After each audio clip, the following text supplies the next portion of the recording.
Two of our four-game Georgia Elite Classic, and we kick off with the Senior All-Stars, the Senior American and the Senior National teeing it up here in the final game of the 2022 season. And Nige Wilkins joins me in the booth. And for these guys, their last chance. Yes. This is the last chance to have a live game to put on tape for college football recruiters. So it's a big day for these guys. Certainly is, and I can't wait. So many playmakers out here to talk about. Darius Cannon, Region Specialist of the Year for Region 8.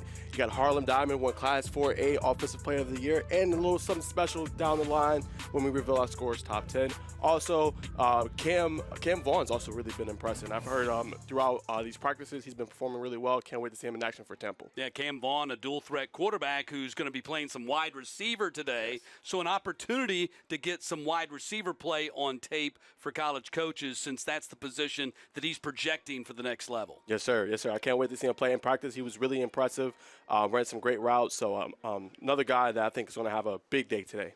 Another guy to keep an eye on is Kell lineman Josh Big Bear Barker, one of the top defensive players in the state, under-recruited because of his size, but a chance for him to get out there and do some things today. Yes, he certainly had a lot of damage this year, 19 sacks, really good in the interior of that defensive line, really made some great pressures this year, and he's really nimble. If you look at his size, 270, can really get off blocks really well. He's very fluid in his movement, so that's another guy to keep an eye on as well. So the Senior All-Star game is next. Let's send it down to Kaylee Mansell. You think this weather can't get any better? It does. Let's go ahead and take a look at our weather report brought to you by Sports Turf. It is currently 65 degrees, and it seems like there is not a cloud in the sky. So many people have come up to me today like, wow, what awesome weather we have. And considering, 5 or 6 years ago, I was out there doing the chains when it was not only freezing but raining. I told myself I was never going to come back to work another Georgia Elite Classic, but I sure am glad that I did, because this weather today makes up for it. Now let's go ahead and go to breaks. We got football coming up right after this. Hey, is the power off on this? I don't know. Just take it off. Safety violation, unsafe work conditions. In the construction trades unions, safety is our highest priority, and we train you to recognize and speak out on unsafe working conditions so that everyone arrives and goes home safely. Learn about careers in construction at georgiaconstructioncareers.com. Welcome to Chicken Salad Chick. I've been looking for love. I forgot what I missed, but I remember that high. First thing I'd say, this is pure, this is perfect. Something nothing else can do, just you. So give me you. There's no place like the Chick. The Georgia Elite Classic is sponsored by GeorgiaConstructionCareers.com. Transform your future today. The International Brotherhood of Electrical Workers, Local 613, Atlanta's Electricians.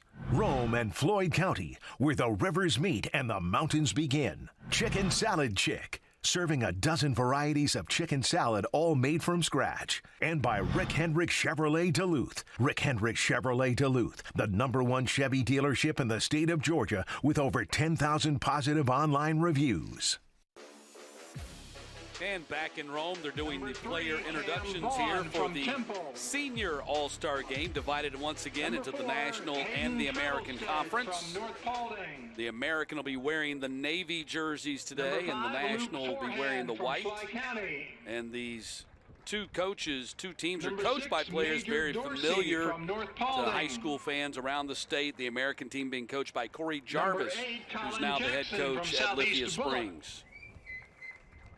119-69 in his 16 seasons. Corey Jarvis took Mays to the 2014 state championship game, so he'll be heading up the American roster today. And Boo Mitchell, one of the greatest wide receivers in Vanderbilt history, now an assistant coach at North Gwinnett, the president of the Gwinnett Football League, will be head coach of the national team wearing the white today.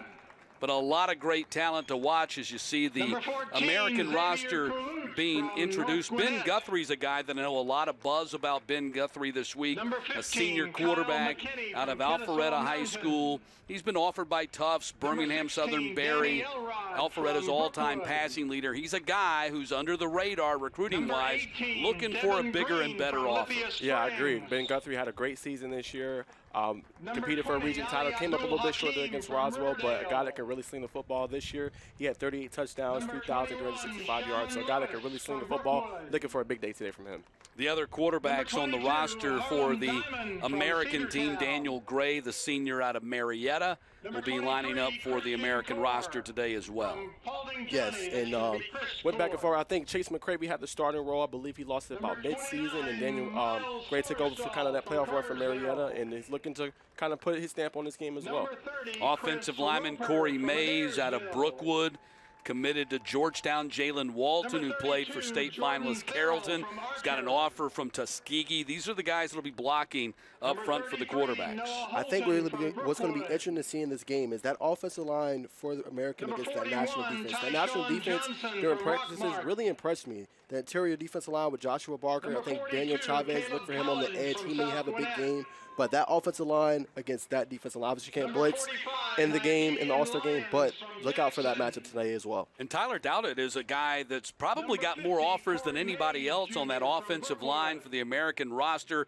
A 6'5", 280 senior offensive lineman out of Woodstock with 22 offers, including Georgia State, Georgia Southern, and Akron. Very impressive for him, and he's a guy that's on the offensive line that, really finishes his blocks, very aggressive at the point of attack, and the guy I think he's going to have a big day as well. You see James Foster, the senior offensive tackle out of Adairsville, being introduced here, and they'll go through the national roster here in just a moment. But this is really a big game. These guys have wrapped up their high school football careers. They're not going to play any more games. They don't have any more game opportunities to put on tape, and to be playing in a game that's on television certainly affords them a great opportunity as they head into January and February. And, of course, the next signing day is that first Wednesday in February. So these next 4 weeks are going to be very critical for them as they try to find a landing spot for their college football career. Yeah, you have to lay it all on the line. I mean, this is your last chance to play high school football in front of your parents, in front of your families.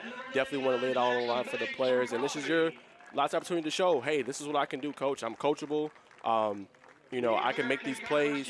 I'm good on and off the field. So I think this is a great opportunity for all the seniors. Some of those that are, as you alluded to, underrated and kind of under-recruited. It's going to really heat up in the next couple of months. And with Saturday kind of around the corner, February, you'll blink, it'll be here. So I think it's big for them. A guy I'm kind of eyeing, though, on the national team I really wanted to highlight, too, I'm looking out for is 23, Vakari Swain for Central. He had a really good season. He caught the ball really well. 655 yards, 7 touchdowns. It was really good defensively. I believe he was top 10 tied in the state. He had 6 interceptions. He had 2 blocked field goals, and he also had a couple of forced fumbles. Well, the interesting thing about Vakari Swain is that he has already signed with South Carolina. He's the highest-rated prospect in this game, a 24/7 Sports Composite 4-star, number 10 rated athlete in the country, number 24 rated prospect in the state of Georgia.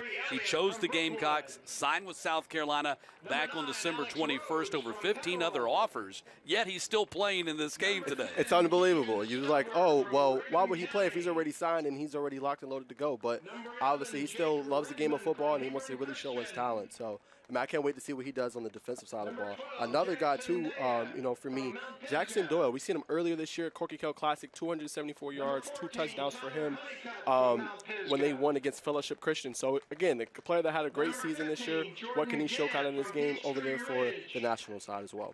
Certainly, 2 teams will be highly motivated today. There will be nothing lackadaisical or relaxed about this game for these seniors today as they put it out there for the final time and a chance to maybe catch a coach's eye.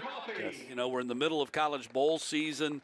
I know a lot of college coaches, probably have their eyes on this game and other all-star games around the nation, especially some of those mid-major programs or lower mid-major programs that we're kind of waiting to see what happens with the big teams and waiting to see what happens with the transfer portal. And now, after the transfer portal, that's been in progress now for the entire month of December, and I think the first week of January, those guys in the transfer portal can start taking visits to campuses.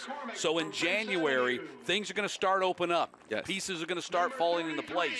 And I think this second signing day that we're going to have, we had the first December 21st. We'll have the second on that first Wednesday of February. I think it's actually February 1st. That's probably going to be the biggest second signing day we've had since we went to this system where we had two signing days. Easily. I totally agree. The early signing days is great for players. You see a lot of the five-star sign, Justice Hayes, the Caleb Downs of this year. And the second signing day is almost, as you mentioned, another opportunity for the players, in this game here to showcase their talent, to show, hey, I can do this for you, coach. I can make this play. And I think it's really great. So it just gives them another chance, opportunity to show what they can do. And I can't wait for the second signing and see where some of these guys end up. But speak, Matt, to kind of what is the importance? This is my first ever Georgia Elite Classic, but I hear a lot of fans, I hear families, parents raving about the event. What stands out from it from other showcases like the Georgia, Florida Classic, the Under Armour All-American game? What's different from the Georgia Elite Classic, and why do a lot of players enjoy playing in it? Well, I can just speak from personal experience, and for the first time ever in my life, I'm going to have a relative playing in the junior game. Wilson Reagan, a center with Eagles Landing Christian, and his dad, it's the first time I've ever called a game with a relative involved in it, a cousin, and his dad called me, and I said my recommendation was, because Wilson had a number of different opportunities, my recommendation was, well, talk to the players, talk to the people who've played in this before, and what would they say?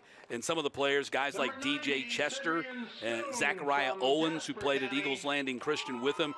Zachariah signed with Clemson, DJ signed with LSU. They recommended a Georgia Elite Classic from the exposure standpoint. And that's when you get down to it. That's what the kids are looking for. The honor of an all-star game is great. The exposure, the chance to put yourself out there to be seen so that you can play at the next level at a place where you want to play and can flourish as a college football player, that's what they're really out here for today. That's what makes the Georgia Elite Classic special. I totally agree with you. I think that's what makes it different, that exposure, show people, what you can do out on the field. So I can't wait. It looks like we're going to be getting started momentarily here, and it looks like we're in store for a great game. And the weather is just spectacular. So after what we went through over the last week with the frigid temperatures, and you were thinking, wow, how's that going to impact the game? We have a spring-like day here for the final Thursday of December in the year of 2022. So just a great weather day for these kids to go out there and play. In fact, we might have some cramp situations because for the last 2 months they've been playing in colder weather, and now the weather is going to heat up on them today. So that'll be something to watch for. Hopefully they've been hydrating all week getting ready for the event. Yeah, definitely. And then the state championship games, it was very humid. And you saw it a lot. Cramps. Yeah, we saw it a lot in the state finals. Yes, sir. And then crazily, I was up here on Monday, and Monday it actually was snowing out. So it's kind of incredible. I got to think the weather gods of this great fabulous weather for these players to play. So it looks like we're going to see the white team, which is the Nationals, taking on the Americans here. So the Nationals are going to get the ball on offense to start this game. There are no live kickoffs, so they'll kick it off, and they typically have offensive linemen back there receiving the kicks just for fun, but the ball gets placed at the 25-yard line. That's to, of course, avoid any kind of injury. The kickoff, of course, being the most dangerous play in the game of football. So they stay away from the live kickoff, and the Nationals going to go on offense at the 25 following this opening kickoff. Yes, can't wait to see them get out on the field. This is one of the little quirks of the game. Yep. They send doesn't look like they have the linemen back there. Typically, they put the linemen. They got some big guys back there. Yeah, it looks like they have maybe a couple DBs, athletes back there, looks like. So the ball is going to come out to the 25-yard line, and we'll see the national team led by head coach Boo Mitchell on offense to start this game. And that was Swain right there, Bakari Swain. Speaking of him, you can see how gigantic he is compared to a lot of the other players. Yeah, he is. But that was Bakari Swain who was back there taking that kickoff. And I wonder how much we'll see of him in this game, given that he's already signed his college scholarship with South Carolina, but he wanted to be a part of the roster and come out here and play. So Keegan Stover, the quarterback out of Rabun County, is going to begin the game at quarterback. Stover, again, had a great season for Rabun County. Looks like we're going to get it. Handoff goes to the far side. That's Cardell Rudolph on the carry. And Rudolph barely gets back to the line of scrimmage. Great pursuit to the football there from the American side. Rudolph, a 5'11", 192-pound senior running back out of Grovetown. He's been offered by Mercer and Stetson. Picked up a yard on the play. 2nd down and 9. But Stover started his career at West Forsyth, transferred to Rabun County for his senior year.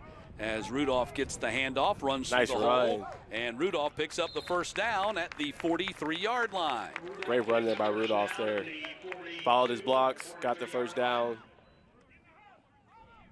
Great start for him. So a couple of carries by Rudolph to get this game started. It's 1st and 10 from the 43.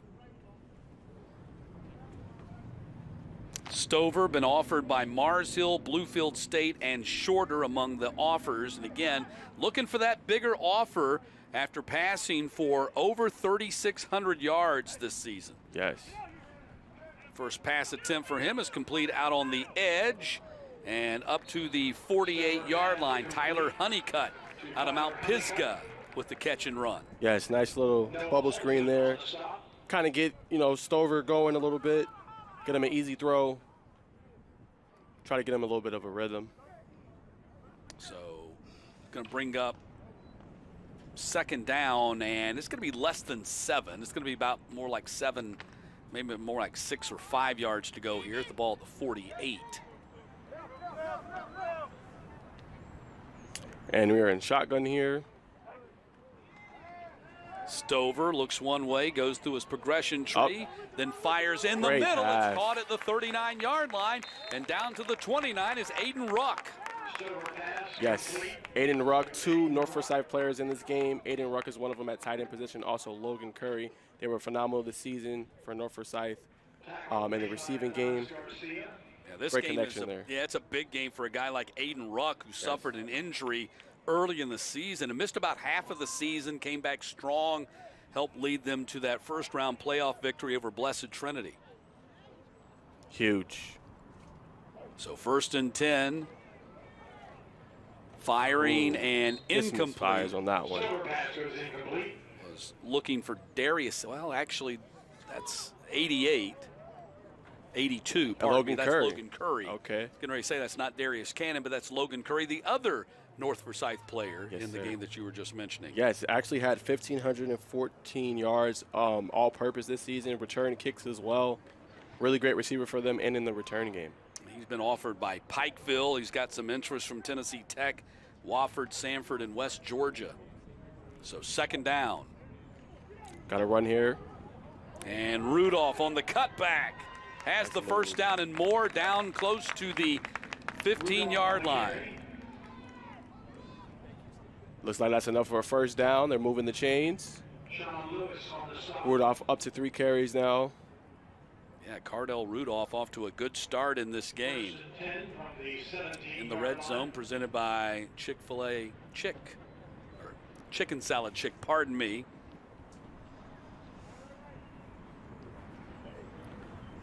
So 1st and 10. Nice Stover completes it to Honeycutt, who gets a couple of yards on the play. Short gain.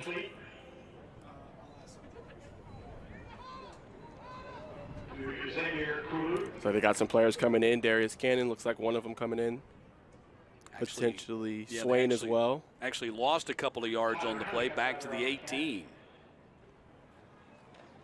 2nd down and 11.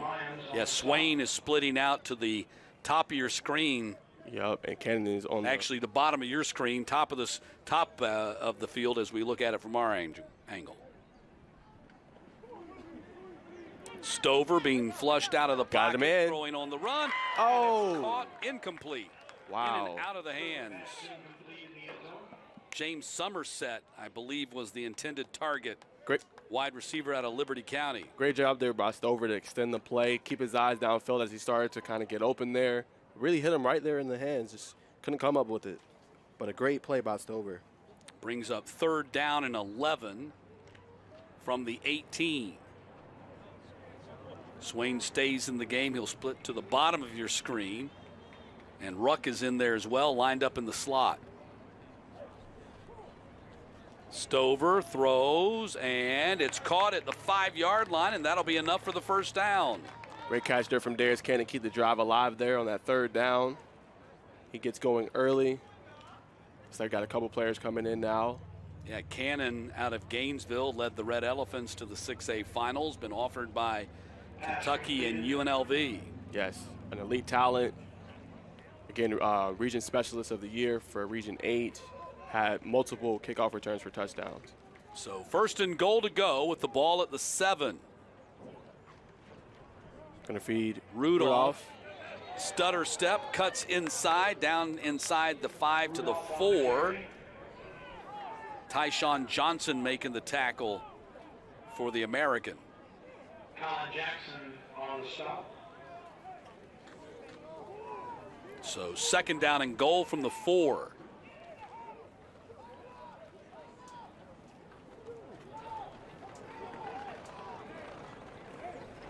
Nice opening drive here by the National as they have moved it from the 25-yard line.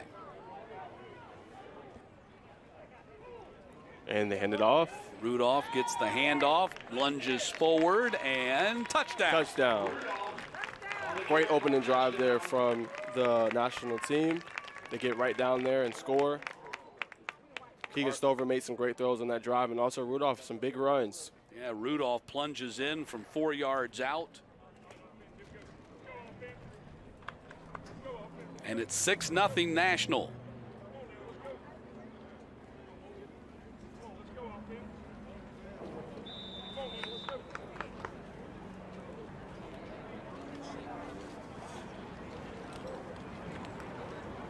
And PAT, it's good. 7-0 lead for the National. 75-yard drive for the National right out the gate. And a good start for them as the American goes on offense when we get back.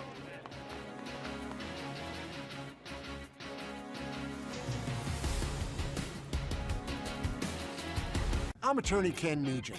Winning car wreck cases is what we do.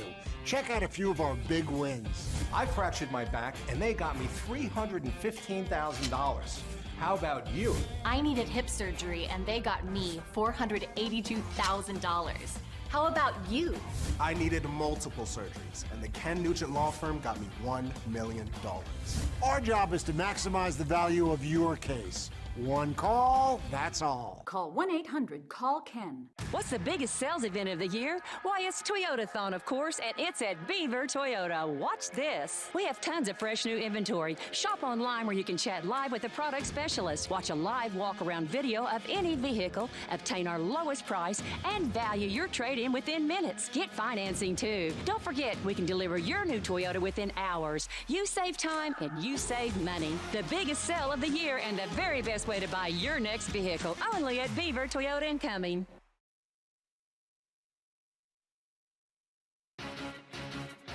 Underway here in Rome with the Senior All-Star Game. National takes a 7-0 lead. You see the Breda Pest Management scoring summary, 11 plays, 70 yards, and a 4-yard touchdown run for Rudolph, as Rudolph carries 5 times for 32 yards in that opening scoring drive. Stover was 4 of 6 for 38 yards passing, and now we'll see the American team go on offense for the first time today.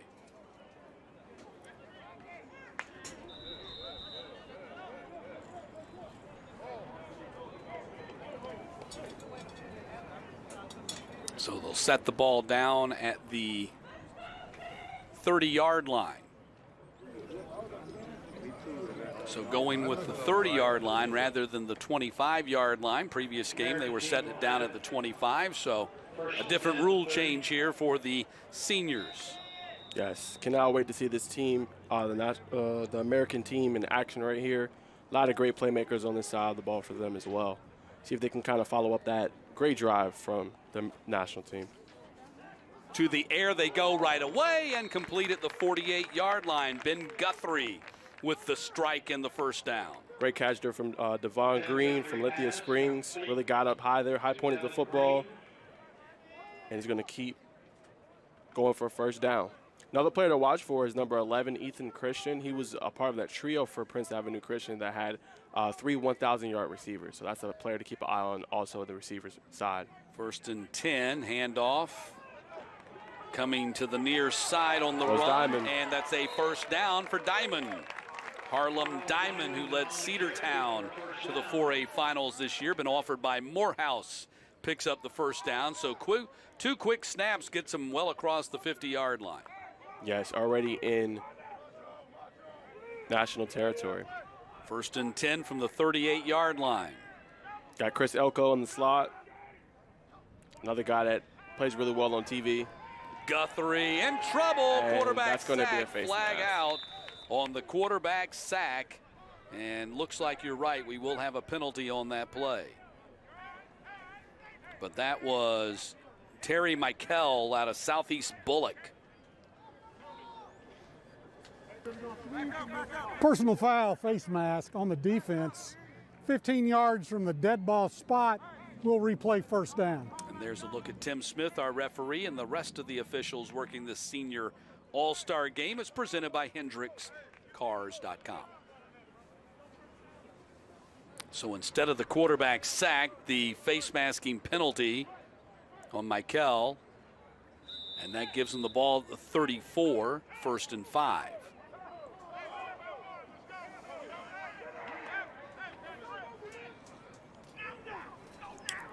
Looks like the bottom of the screen. Ethan Christian has 1-on-1. Going to run a screen here. Complete out on the edge. Hit Culotte, Xavier Culotte from North Gwinnett.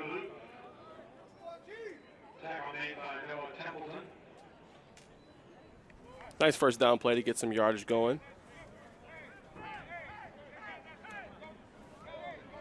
So 1st and 10, ball at the 34-yard line.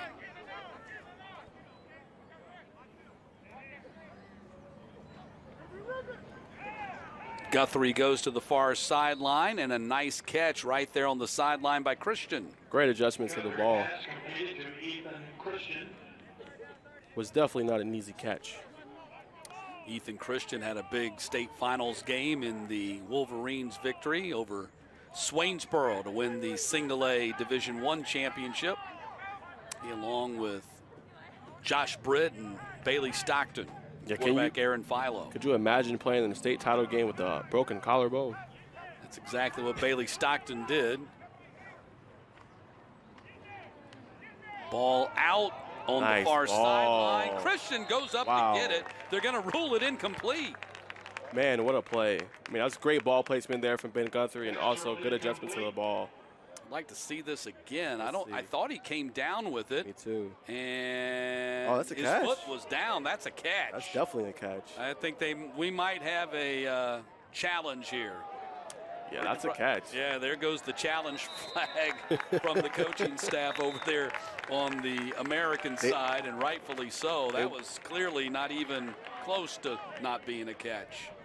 They wasted no time there. And from the looks of it, it looks like that'll set them up right in the red zone. Yeah, he clearly had his feet in bounds, and the only thing that would be in question is, does he have control?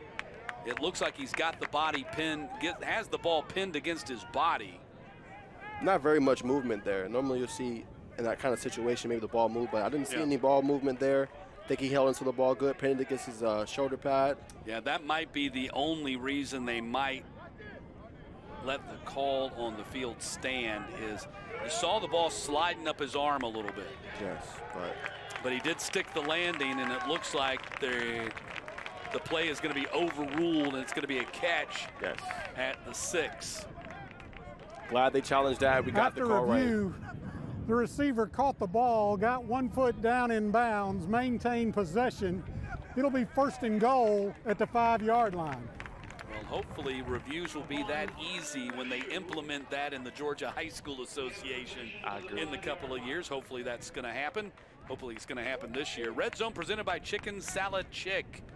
And 1st and goal to go for the American at the 5-yard line.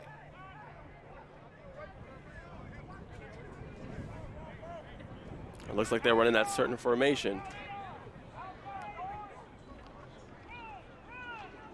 And caught in the backfield, loss of yardage, and that was Big Bear Barker who blew that play up. He might not get credit for the tackle, but he's the guy that blew it up. Great penetration there from the defensive line. Barker gets in there early. Grant Bullard, I think, from Rome. This is his home field. He was the guy who made the stop. 2nd down and goal from the 9.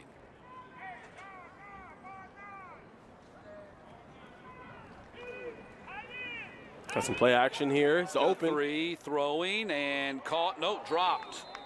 Wow, that was a beautiful play design. Got Ben Guthrie on a bootleg there. Hit his open target, just couldn't come down with it. That was Luke Forehand out of Slag County, who earned GPB All-Finals honors on the defensive side of the ball. He couldn't hold on to it, however. And now it's going to be 3rd down and goal. Curious to see what they're going to call here. 3rd down. See if they get Christian involved here at the wideout position. Guthrie going to run it up the middle and going to be stopped at the 4. Just short. Great short tackle there. So now they have decision to make here. I bet they go for it. They spot it down at the 3, and it's going to be 4th and goal to go. Yeah, I think you have to go for it there. 4th and 3. You definitely want to answer up the drive that the National just had with the touchdown. The play did open up for Guthrie, just couldn't get quite to the end zone. Definitely was an open lane. He made the right decision. Chris Roper is the running back.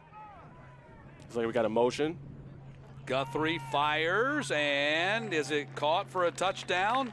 Yes, it is. Touchdown. Xavier Coulot with the touchdown catch. Great throw there. Hopefully we can see a replay. Looked like that was a tight window potentially that he threw it into. Let's see the replay on this one. That was a very tight window. Threw it low, and Kalut comes up with the catch. That's a good Looked like throw. the ball might have even been tipped going through there, and Kalut comes up with the catch. Yes, I was able to watch Guthrie actually in some of the practices. I mean, he has a great zip on the football, really pinpoint accurate with his throws, and, you know, he has a great deep ball as well. So a guy that really impressed on that drive as they look here to tie it up, make it a 7-0. Danny Elrod with the PAT. And the young man out of Brookwood ties it up with the extra point. So tied at 7 with just under 6 minutes to play here in the first quarter. As we take a look at the senior American team resume, head coach Corey Jarvis. He's the AD and head coach at Lithia Springs. They have 36 different schools represented on the team, led by Class A Offensive Player of the Year Harlem Diamond out of Cedartown, Region 7 6A Player of the Year Ben Guthrie from Alpharetta, and 4 of the 5 total senior invites coming from Brookwood, including Danny Elrod right there, who just kicked the PAT. Yeah, it's a very impressive Brookwood team. A lot of players we got on the roster from them. Again, Ben Guthrie, just seen on that drive, makes a great throw. And Diamond also got, I think, a carry on that drive as well for a first down. Great drive. It looks like we're in for a good game. Yeah, Guthrie goes 5 for 6, 51 yards as you take a look at the Breda Pest Management scoring summary. It was 10 plays, 70 yards, just under 4 minutes, and Kalut with the 3-yard touchdown reception. It was one of 2 catches for Kalut on the drive. Ethan Christian had the big reception that set it up, a 25-yard catch down to the 5-yard line that set up the eventual touchdown. You think on this drive they're going to lean a little bit more on Rudolph there as they kind of lean on them in the first Well, we'll drive? wait and see. Does Rudolph come back out? So it depends on how they decide to sub in the players. Keegan Stover is still in there at quarterback. Looks like we might have a different running back. It's like Jalen Liley from Charlton County. Looks like the running back right now. Stover goes to the air, slings it out to the far side, and picks up about 5 or 6 on the play. Billy Simpson, Zarian Billy Simpson with the catch. From Coffee. Cam Vaughn on the stop. Christian Harris on the stop as well. So he picked up about 6 on the play, 2nd down and 4.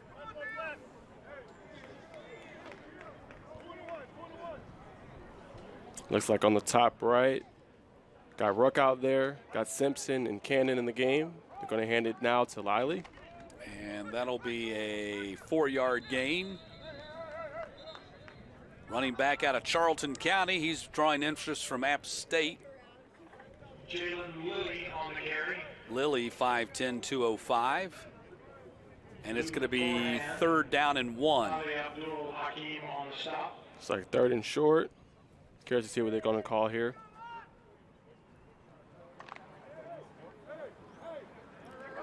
Looks like they're going to stick in the shotgun formation. I would expect you go Lilly here with a short, try to pick up that short 1 yard. Stover stops, looks over to the sideline. Stover completed just under 62% of his passes this season for Rabun County. And going to go deep on the 3rd and 1. It probably felt like a 4th down play. We're going for it right here. They misfired on the 3rd and 1. Surprised he didn't throw there. Looks like he had someone kind of open up there at the bottom of the screen. Well, they were trying to go to Vakari Swain on the deep route. It's overshot him. And now it's going to be 4th down and 1, and so they're going to go for it. They figured they had a play to burn right there. Yeah, I agree with you, Matt. I think you definitely have to give it to Lilly here. They might do a QB sneak, which they will. And Stover, is he going to get it? I think he's going to get it.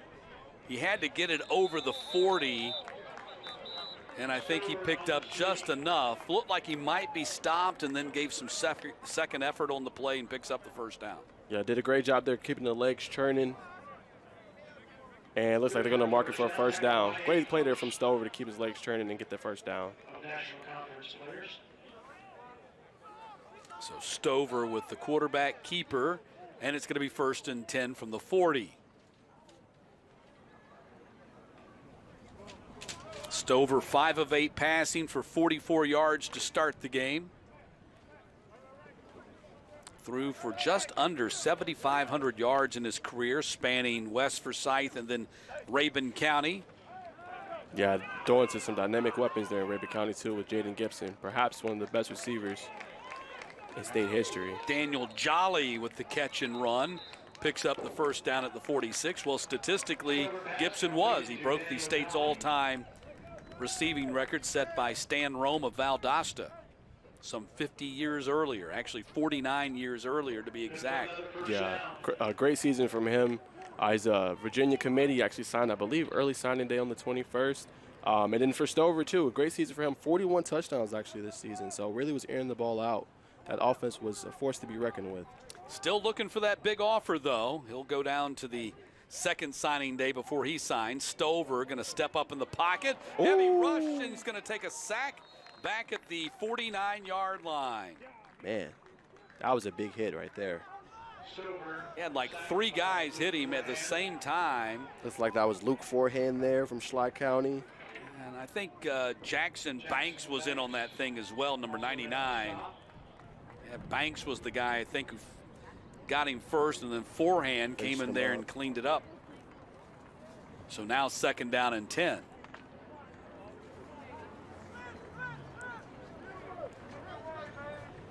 Stover followed in the footsteps of Gunnar Stockton at Rabun County. Dancing around back there, looking downfield and firing. It's caught at the 43. And that's Jake Redmond out of Hebron Christian with the catch.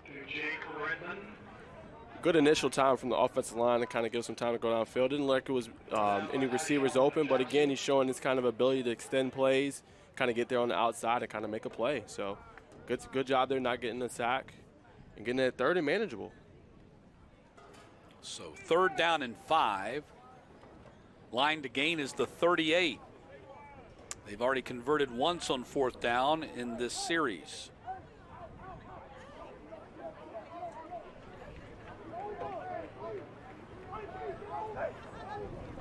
Lilly gets the handoff, and Lilly going to pick up the 1st down and more down to the 26. Nice physical run there from Lilly. Good play call. Nice run off the right side there. Nice strong run by Jalen Lilly, 5'10", 205 senior. Played for the Charlton County Indians this past season. So 1st and 10. Looks like we got Alec Rowe now in the game, split out to the left side of the screen. Lilly gets it again, and Lilly plunges forward for a couple of more yards inside the 25 to the 24. Colin Jackson in on the stop. So 2nd down from the 24.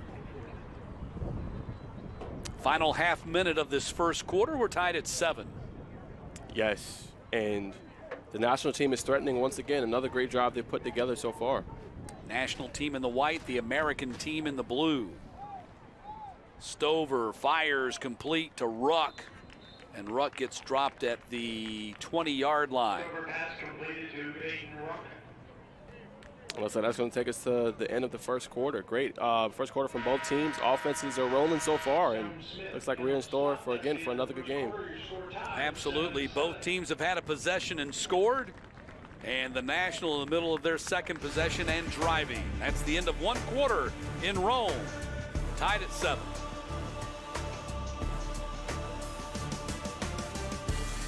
Beginning the morning you opened your eyes, we spent every waking moment preparing you for the day you'd leave our nest. Whether it's driving to practice or helping with homework, it's all prepared you for, what am I going to be when I grow up? Will you be ready? After much thought, I made my decision to take my talents to the IBEW Local 613. The International Brotherhood of Electrical Workers is not simply a job, it's a career. Visit IBEW613.org to begin a new future today.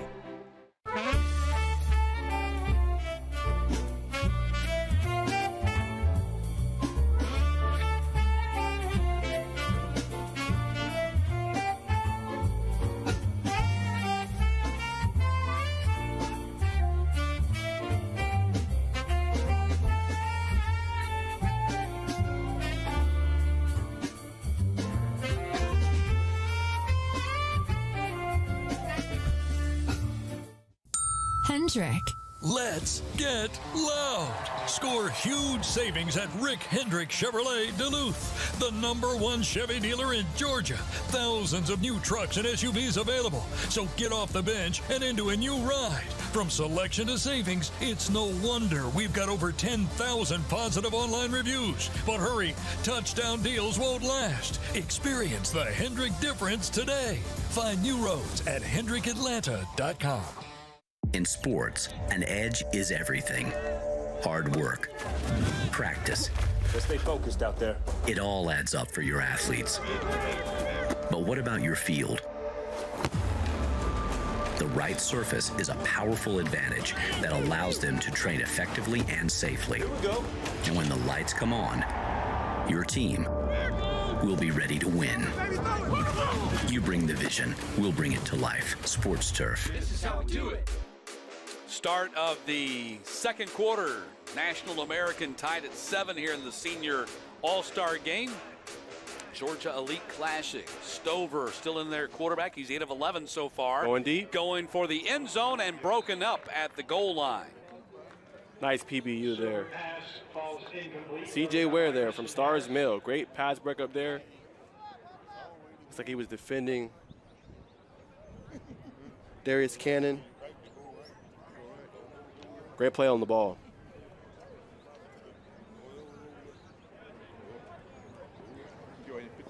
All right, we got a 4th and 4 here. Curious to see what they call. Lily's in the backfield. Line to gain is the 16.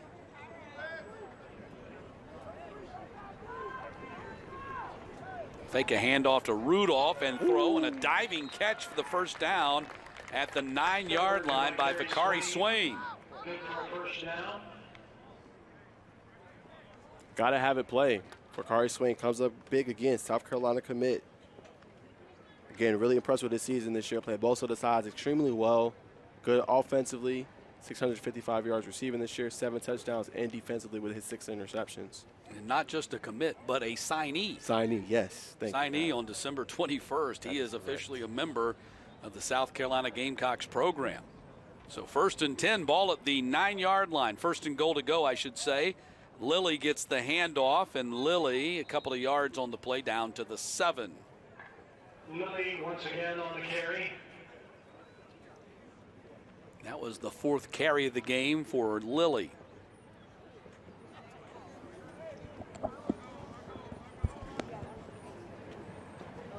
Looks like we're going to get Rudolph back in the game as well. Spells Lilly out of the game. Rudolph has been the leading rusher through the first quarter. 5 carries for 32 yards. He'll line up next to Stover. Play action, firing, just broken up right there at the goal line. Nice play at the goal line. Pass ball is incomplete. Let's look at it again. Broken up by Darius Cannon. Yeah, Darius Cannon back there playing DB. Wow. Now it's going to be 3rd down and goal. I believe the target was Zarian Simpson out of Coffee. So now it's 3rd down and goal from the 7. These all-star games can be a challenge sometimes because you've got players jumping back and forth on offense and defense. Yes, actually. A lot more than you typically do. Actually, Adonis Garcia from Woodstock, the PBU there. Stover going to run it right up the middle for the score. Keegan Stover takes it in. That's 2 touchdowns for him on the day. That puts the National back on top 13-7. I mean, he's really impressing with his running ability as well. I mean, his ability to extend plays, look downfield, make the throw there, just kind of just takes it, sees an opening, takes it in for the touchdown. He's a big kid, 6'4", 220, just looking for that opportunity. You can see he can be a very physical running quarterback as well as Elrod pops through the PAT. And it's 14-7, National leading the American. Yeah, he has a great frame, 6'4". I think he would have, as you mentioned, more offense.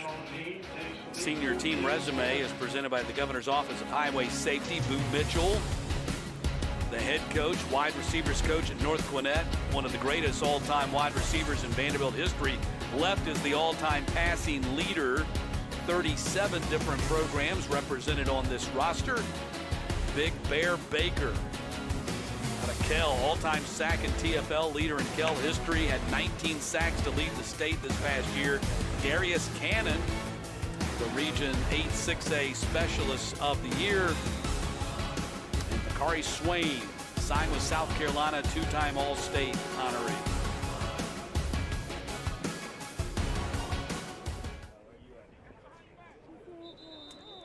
American's going to take over now. And the American Conference team will take it. Both teams haven't been stopped yet. 3 scores, 3 possessions. And a Breda Pest Management scoring summary, 15 plays, 70 yards. Stover takes it in from 7 yards out, and a 7+ minute drive as well. Included a 4th down conversion by Stover on a quarterback keeper to keep the 70-yard drive going. So the American back on offense. Looks like Daniel Gray's in at quarterback from Marietta. Going to come out firing and complete to the edge. Man breaks free down the sideline and finally caught at the 36-yard line, Cam Vaughn. The guy, man, you were talking up, Temple, guy that really impressed his coaches in practices this week. And you see there kind of that burst of speed and that playmaking ability when it gets the ball in his hands. Dual threat quarterback for Temple. He's been offered by Jacksonville State and Eastern Kentucky. testing out his skills at wide receiver today. Handoff right up the middle, some leather popping as he reaches the 32-yard line. Looks like that was Diamond there from Cedartown. Getting some tough yardage. Diamond had an incredible season leading Cedartown to the 4A finals. They came up a yard short in the state championship game. Huge goal line stand by Benedictine. That was an impressive game. Diamond again on the run down to the 30, and he'll pick up another couple of yards on the play.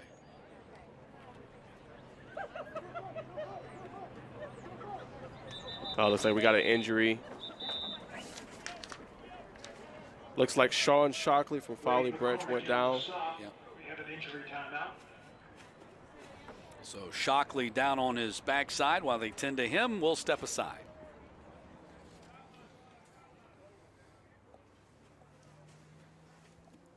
What's the biggest sales event of the year? Why, it's Toyotathon, of course, and it's at Beaver Toyota. Watch this. We have tons of fresh new inventory. Shop online where you can chat live with the product specialist. Watch a live walk-around video of any vehicle, obtain our lowest price, and value your trade-in within minutes. Get financing, too. Don't forget, we can deliver your new Toyota within hours. You save time, and you save money. The biggest sale of the year and the very best way to buy your next vehicle. Only at Beaver Toyota and Cumming. You have an eye for fashion. If your dream is to design clothes or study the business side of fashion marketing, then you should call American Intercontinental University. Discover how the fashion design and marketing degree programs at AIU can help you explore how to evolve your skills and take your passion and creativity to the next level. Call AIU today and get started. Call AIU at 888-751-6888 or text DESIGN to 21899. Do you suffer from knee pain? Ever been diagnosed with osteoarthritis? Or worried about the risks involved with knee surgery? It hurt all the time, like the nerves were rubbing against each other. I was at the point of either replace my knees because I'm tired of this pain. Get the relief you need without surgery. We're Arthritis Knee Pain Centers, the premier leaders in non-surgical knee pain treatments. Instead of surgically replacing your knees, our state-of-the-art procedures replenish the depleted natural cushioning in your joints with an FDA-approved shock-absorbing gel, without surgery and without downtime. After the first injection, I knew it was going to work. We've successfully treated thousands of patients. Medicare and most private insurance cover this procedure. Full motion, no pain, walking, everything just back normal like it used to be. Now with locations in Alpharetta, call 1-800-507-5019 for a free no-obligation knee pain assessment or go to arthritis-kneepain.com. The Georgia Elite Classic is sponsored by Sports Turf. You bring the vision, we'll bring it to life. The Atlanta Falcons, rise up dirty birds. Gatorade, fuel tomorrow. Ingalls, low prices, love the savings. And by Personal Touch Lawn Care, the smallest details make the biggest difference. We're able to get Sean Shockley to the sideline, and hopefully he's going to be okay. Yes, hopefully not a serious injury for him. They did take him to the medical tent. 14-7, National on top of the American trying to answer back. They have it 3rd down and 4 at the 30-yard line. Gray being chased. They're going to set up a screen and throws incomplete.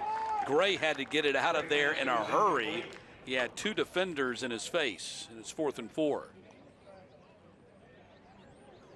Yeah, looks like he had Tyson Brown from Rome in his home stadium barreling down on him, forced him to make a quick decision.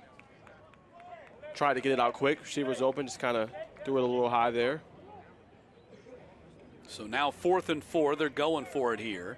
Line to gain is the 26.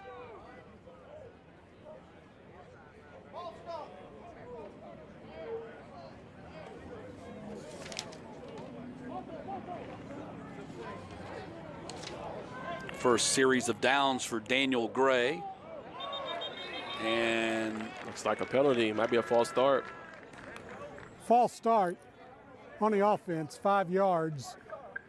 Still 4th down. So now it's going to be 4th down and 9. It's a big penalty. Yep. It's really the first one out of the first 2 games that we've seen the entire day, which is pretty amazing that we haven't had more of those procedure and timing type penalties here in an all-star game where they've only practiced together, I think, 3 times. Great point, Matt. But it looks like, what they were doing in those practices really well coached and no procedural or big penalties in this game.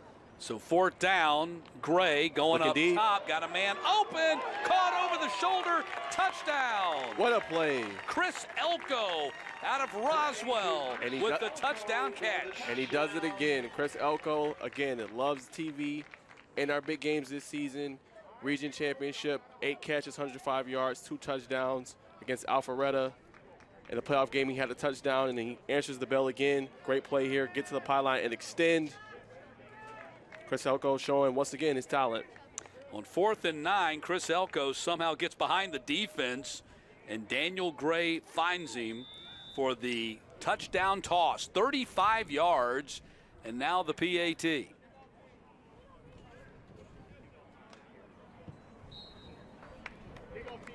And it's up and good. Both teams exchanging blows so far. Offenses haven't been stopped.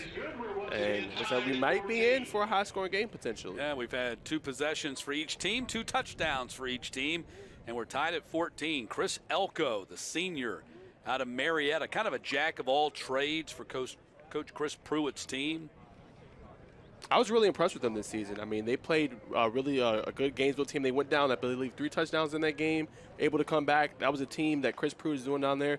They are a really good, resilient bunch. When you go down big, able to kind of come back and keep forcing your will, great team. Well, they were down big in the quarterfinals at Thomas County Central and came back and won, forcing that semifinal matchup against Gainesville. And game ended there practically on the goal line. Yes. Exciting finish as Gainesville punched their ticket to the state championship game. Yeah, great year under Josh Neblett, 14-1 season. A lot of great playmakers. I thought Baxter Wright was great for them offensively, and Naeem Cheeks as well. At the 30-yard line. So they're building a good program down there. Of course, Baxter Wright will be back. Very tough quarterback. Saw him play in the state championship game. Made great decisions, ran the ball well, passed it well enough, kept him in the game. It was a tight game and 35-28 victory for Langston Hughes. Yes, and they get their first state title in history. Yep. So, yeah, it was a great game. I mean, those guys will be back, too. They led by Air Nolan, the junior quarterback. Oh, man, what a phenomenal season for him. 55 touchdowns, only 4 interceptions. State title game only had 3 incompletions. All right, looks like we have to change a quarterback. Going to run it here, and that's great move. Jackson Doya. Wow, look at the move. Breaking tackles, cutting back across the field. And he does it again. And still on his feet, and finally Sendoya is brought down at the 27-yard line. The great dual-threat quarterback out of Mount Pisgah. Now that's impressive. Let's look at it again. Going past you, making you miss. Going to make you miss, too. Passed for over 6,000 yards, rushed for over 1,600 yards in his career at Mount Pisgah. Puts on a show the first time he touches the ball here in the Georgia Elite Classic. It's 1st and 10 for the National at the 28. Incredible.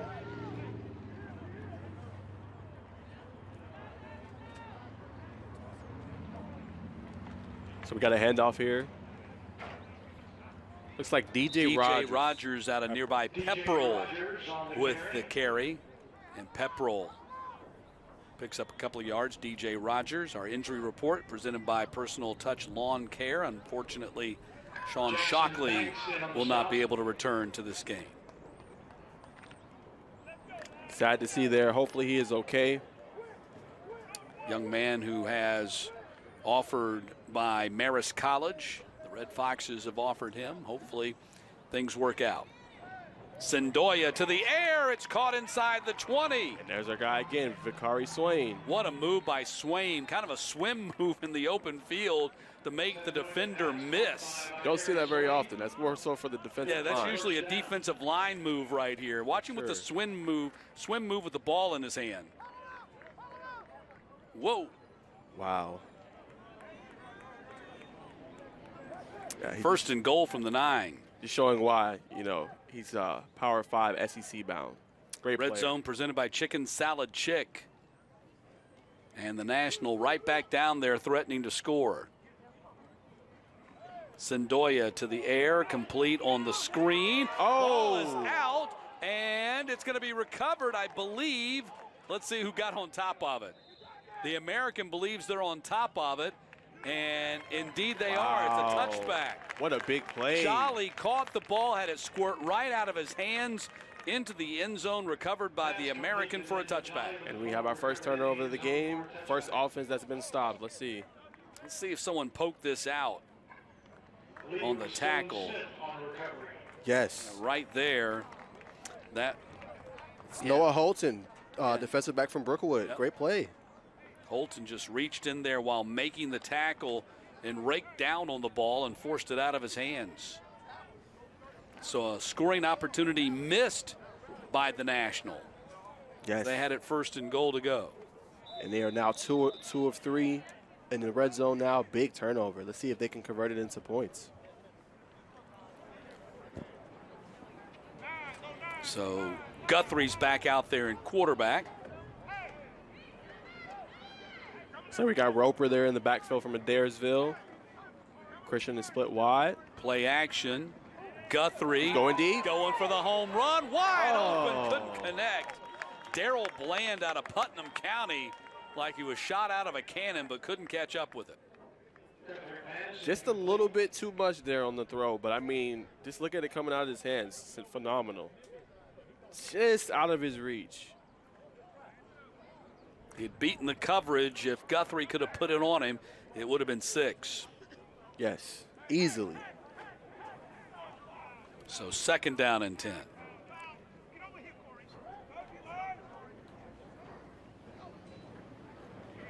Heavy rush. Guthrie in trouble. Going to take a sack. Dylan Thornton out of Brookstone with the quarterback sack. Sacked by Dylan Thornton. See that again. Yeah, just does a great job. Uses his hands, gets the offensive lineman off him, and rushes right to the quarterback. Great play there from Thornton. All right, now we're at 3rd and long, 3rd and 19. See what they can dial up here. Line to gain is the 30. Guthrie rolling to his right, being chased by Thornton again. He got it again. Another sack. Back-to-back quarterback sacks for Dylan Thornton.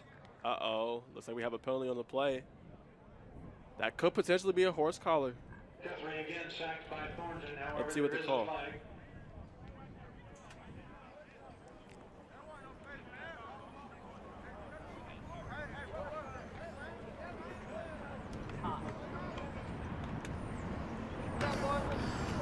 Personal foul, horse collar on a defense. That's huge. 15 yards from the end of the run. We'll replay 3rd down.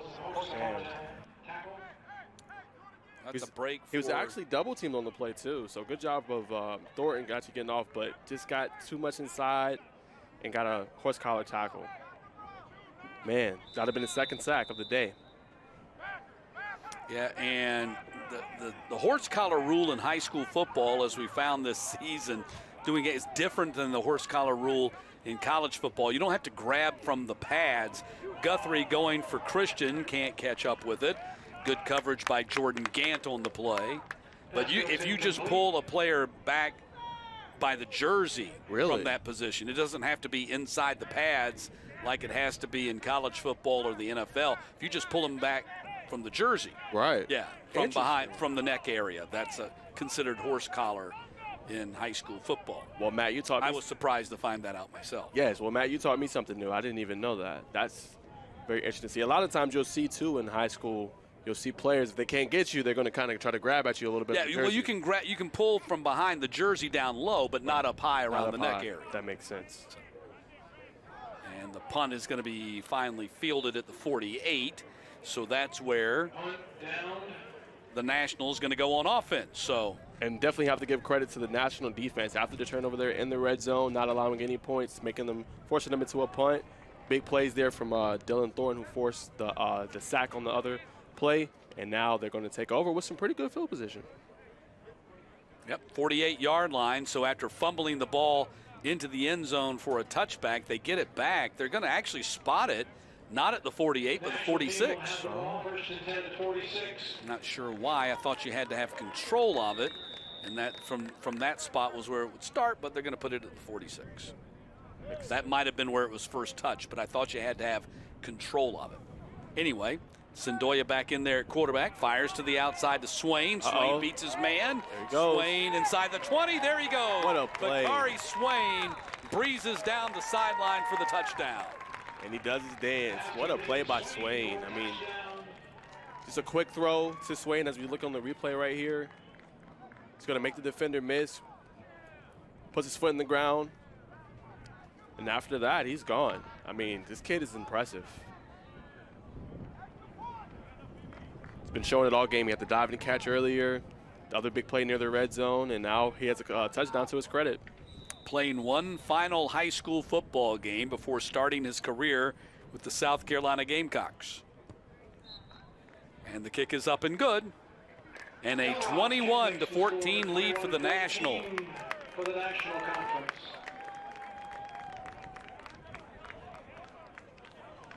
Interesting to see if American can answer back after that big play touchdown from the National side. Well, the National has kind of, taken over this game a little bit. You can make the argument that they could be up 28-14 at this point because they fumbled the ball into the end zone. They had it first and goal to go. So the Americans got to put it together here. Definitely. I think going on the next drive, they should lean on the run a little bit, kind of get that going, because it looks like the edge rushers starting to kind of get going for the National side. So see if you can kind of slow them down a little bit, get a couple runs in there, and then kind of let that build into the pass. So we'll see what they call in the next drive. So the kick will come out to the 30-yard line, and that's where the American will go back on offense, and now a touchdown down again. Looks like Gray is going to come back out for the American side. And the birthday boy, Daniel Gray, celebrating his birthday today as we take a look at the Georgia Elite Classic scoreboard presented by the International Brotherhood of Electrical Workers Local 613. In our 8th grade All-Star game, the National beat the American 28-14. And now we've got 2 more games to come. The juniors at 3:30, the freshmen versus the sophomores at 6:15. So we got a little wildcat there. Cam Vaughn takes a direct snap. Vaughn gonna work hard to pick up 5 yards on the play. Big hit on the sideline.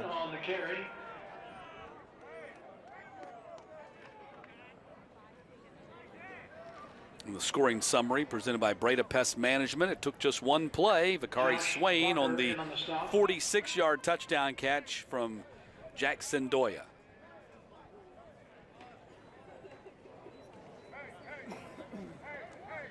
So Vaughn picked up about 8 on the play. They set it down at the 37. Make it 7 and call it 2nd and 3. Got Elko again in the slot. Gray fires and complete on the edge at the 40-yard line to Bland. That should be enough for the first down. So 1st and 10, ball at the 40. 7 minutes to play here in the first half. Game 2 of our 4-game extravaganza here in Rome, the Georgia Elite Classic.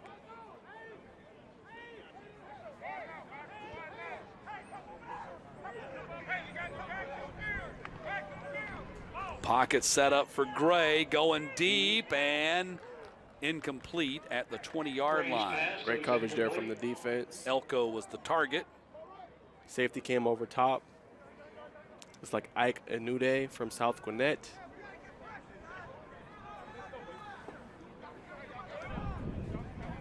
Trying to prevent the deep shot.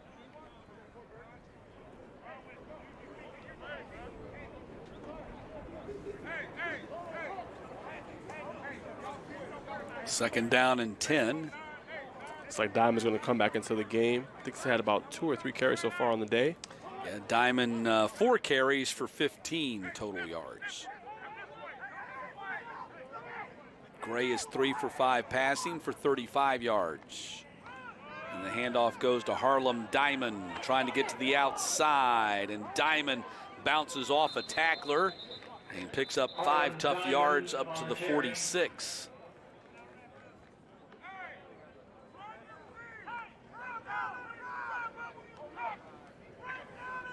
Wade McCormick, Tyson Brown. Gave him 6 on the play, 2nd down and 4. 21-14, National on top of the American.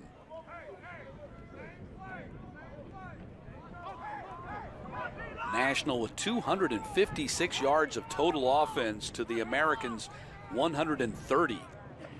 Definitely moving the ball with ease.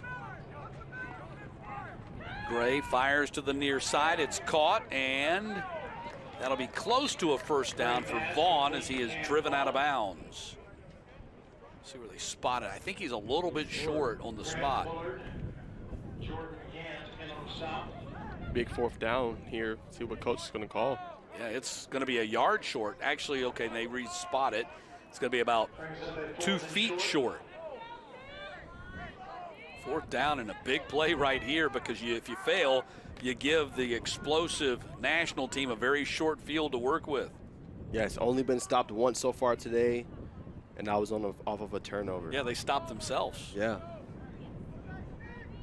So you're going to call a timeout, which I think is a smart decision there. Gather the troops, try to get a really good play call here. So that'll be the first timeout called by the American. With 4 minutes and 56 seconds left here in the first quarter. It's been a great first half. Yeah, it's been a great first half. Both teams have been playing great. Offenses have been hot besides the 1 turnover. Chicken Salad Chick is proud to support Georgia high school football. They serve over a dozen varieties of chicken salad made from scratch daily in every restaurant, or order online at chickensaladchick.com. So Keegan Stover, your top passer in the game, 9 of 14 for 78 yards. Sendoya is actually the leading rusher with his 1 carry for 42 yards. And Vakari Swain, the leading receiver, 3 catches for 74 yards. 4th and less than a yard, and a first down run down to the 46-yard line. Colin Jackson from Southeast Bullock there. Good play call. And he's a big 6'4", 240-pound senior tight end. Yeah, he's been offered by Georgia Southern. Yeah, I feel like 4th and 1, you got to kind of give it to your thumper, and that's what they did there. Got a nice 8-yard gain. So 1st and 10 from the 46. Gray got rid of it in time and intercepted and brought back to the 44. Big play. And that was Corey Elliott from Brookwood with the interception.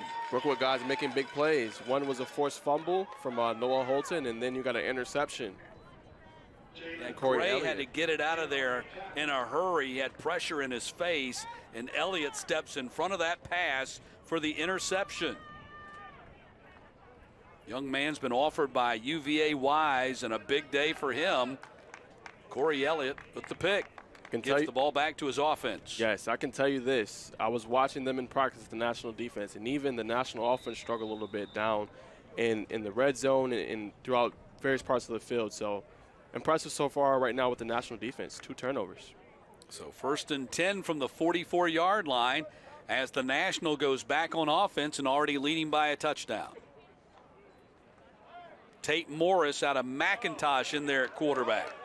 Looks like he finds Rudolph there. Oh, ball he fumbled. Is out, and let's see if that's going to be a live ball. If so, it's a recovery for the American, and it is. Wow, back-to-back turnovers.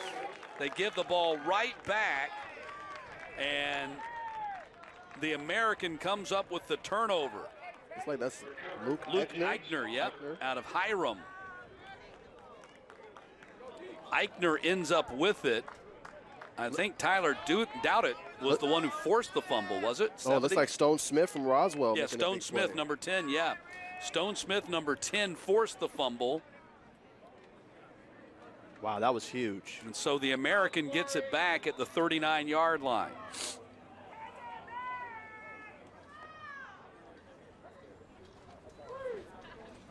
And Guthrie's back in the game. Heavy rush, man. quarterback sack way back to the 49-yard line. So that's big Joshua Barker, Big Bear. Big Bear Barker with the quarterback sack. He did that so many times in his career. 36.5 quarterback sacks to lead the Kell program in his career. Yes, he's the all-time leader in sacks and tackles for loss. Phenomenal player for them. He had 85 TFL in his career, 264 total tackles, double-digit offers, including Fairmont State, Marist College, and Barry. Looking for that bigger offer. Helped lead Kell to the second round of the state playoffs in Bobby May's first season as the head coach. Guthrie to the air, caught at the 36, and Elko down to the 35. Nice throw there from Guthrie to get them back. Get some of that yardage back that they just lost on the sack. Looks like they're going to set up a third and manageable. It's like a 3rd and 6.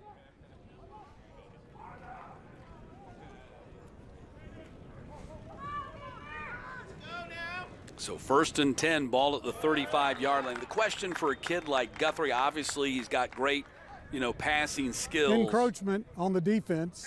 5-yard penalty remains 3rd down. 3rd and 1. Who's going to take a chance on the 5'11", 170-pound quarterback? He's going to have chances.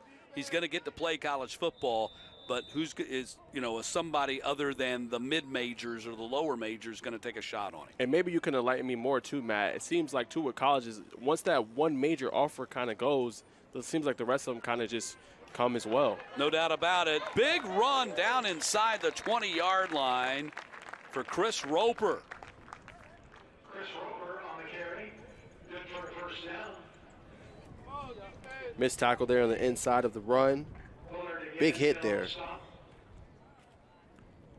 Red zone presented by Chicken Salad Chick. So 1st and 10. The American, after swapping some turnovers, back in business, trying to tie this game. Approaching 2 minutes left in the first half. Yes, pivotal drive here for them. See if they can try to tie this game up. Guthrie, heavy rush. More pressure. He's in trouble. Oh, quarterback man. sacked back at the 32-yard line by Daniel Chavez out of Chambly. And I think you're starting to see it a little bit. They're starting to kind of really get some pressure there from the outside and the inside. When Barker's been in the game, he's been able to create some pressure in the interior. And now Chavez, who impressed me also in the practices, had a couple big PBUs there from the defensive line position in practice. So another guy I thought would be able to have a good game. But I think that's 2 sacks on this drive so far. Yeah. Chavez offered by Westminster College, Barry, Washburn, Cumberland's, Reinhardt, 6'4", 225 senior. Big bounce-back season for the Chambly Bulldogs. Yes. It's been a while Yes. since they tasted success, got into the playoffs this year. I think finished up 8-3. Yeah, they had a really great bounce-back season and got some things going. So that's really what you want to see out of teams, and hopefully now it'll be a step into the right direction for them going into next season. But to go back and answer your question, yes, it does seem to be the case. When you get that first big offer, then everybody else kind of falls in place. It's kind of like the Pied Piper. Yeah, it's almost think about a kid, DeMello Jones from Swainsboro, who was not heavily recruited, got some tape in front of Kirby Smart at Georgia. Georgia watched him, called him, offered him. Then Alabama offered him, and then the rest of the offers start coming in. Exactly. Sometimes it just takes that one offer to set off the chain reaction. Definitely. And DeMello Jones will be back next year, wrapping up his junior year with Swainsboro this year in the state finals. Helmet came off, and typically you're out the next play, right? You're out the next play, but if you continue to play with the helmet off, that's typically a penalty. Mikel with the tackle, and I think it was Mikel who lost his helmet. They might giving him a little leeway here in this all-star game.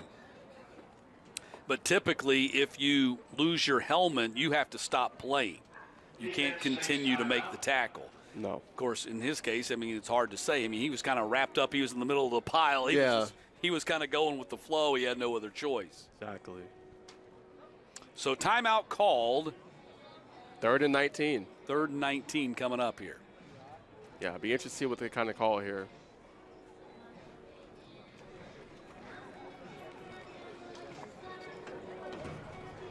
But back to your point, though, I think we've seen even quarterbacks at that 5'10", 5'11" height. Oh, yeah. Have some success. It's starting to happen. Yes. You know, Stetson Bennett, not quite that small, but he's kind of the patron saint of the smaller, overlooked quarterback. Yes. And he just took advantage of his opportunity. I think a lot of his coaches said he just continued to fight and fight and fight. And at some point, they couldn't deny him anymore, and he really took advantage of it. Now he's a national champion and has another chance to do it again. Every underappreciated quarterback in the world has a poster of Stetson Bennett on their wall. Heavy rush, Guthrie's being chased. Looking downfield, throwing, got a man over, and it's gone inside the 5-yard line by Ethan Christian. What a job by Guthrie to keep the play alive, keep his eyes open downfield, and Christian comes across the field to help him out. You want a quarterback on the next level? That's what they do. Extend the play, heavy pressure, once again, throws it on the line, completes it to Ethan Christian, keeps the drive alive on the 3rd and 19. Absolutely huge to keep that drive alive. Great play by Guthrie. Red Zone presented by Chicken Salad Chick. Ben Guthrie says, here's your 5'11", 170. That's what I think about it. How about a pass completion strike on the run inside the 5-yard line of the 2? Nice play. Yes. Completing it to Ethan Christian, and it's now 1st and goal to go for the American. Looks like they're going to run that same formation they ran earlier. So they got 2 backs in the game. Roper is the tailback. Oh, high snap. Guthrie goes back to get it. Roper ends up with it. And a big loss on the play back at the 16-yard line. Man. I believe that was Daniel Chavez who ends up with the tackle. Self-inflicted wounds right here. High snap. Does a good job there getting on the ball. Trying to make something out of it, but that's tough to have in the red zone. Looks like Grant Bullard out of Rome was also in on that tackle, and another timeout on the field at 1:24. And again, we haven't seen a whole lot of that. Typically, you would think center quarterback exchanges, even if it's the shotgun variety, you might have, some timing issues, but that's the first time we've seen a bad snap in our first 2 games. Yes. Yeah, it's been really, really fluid. It hasn't seen too many penalties today. Not a lot of, false starts, not a lot of procedural penalties. So first, major error there from the American side. So look at the size differential on the right side of that American offensive line. You've got number 58, James Foster at 5'9", 250. Number 72, Kyrie Mapson at 6'5", 290, lined up next to him. Huge. Second down and goal. Guthrie, touch pass, jump ball, touchdown. Cam Vaughn with the touchdown catch, and then his helmet pops off afterwards. Big play there. One-on-one coverage there. Gives him a nice jump ball he can go and get. Let's look at the replay again.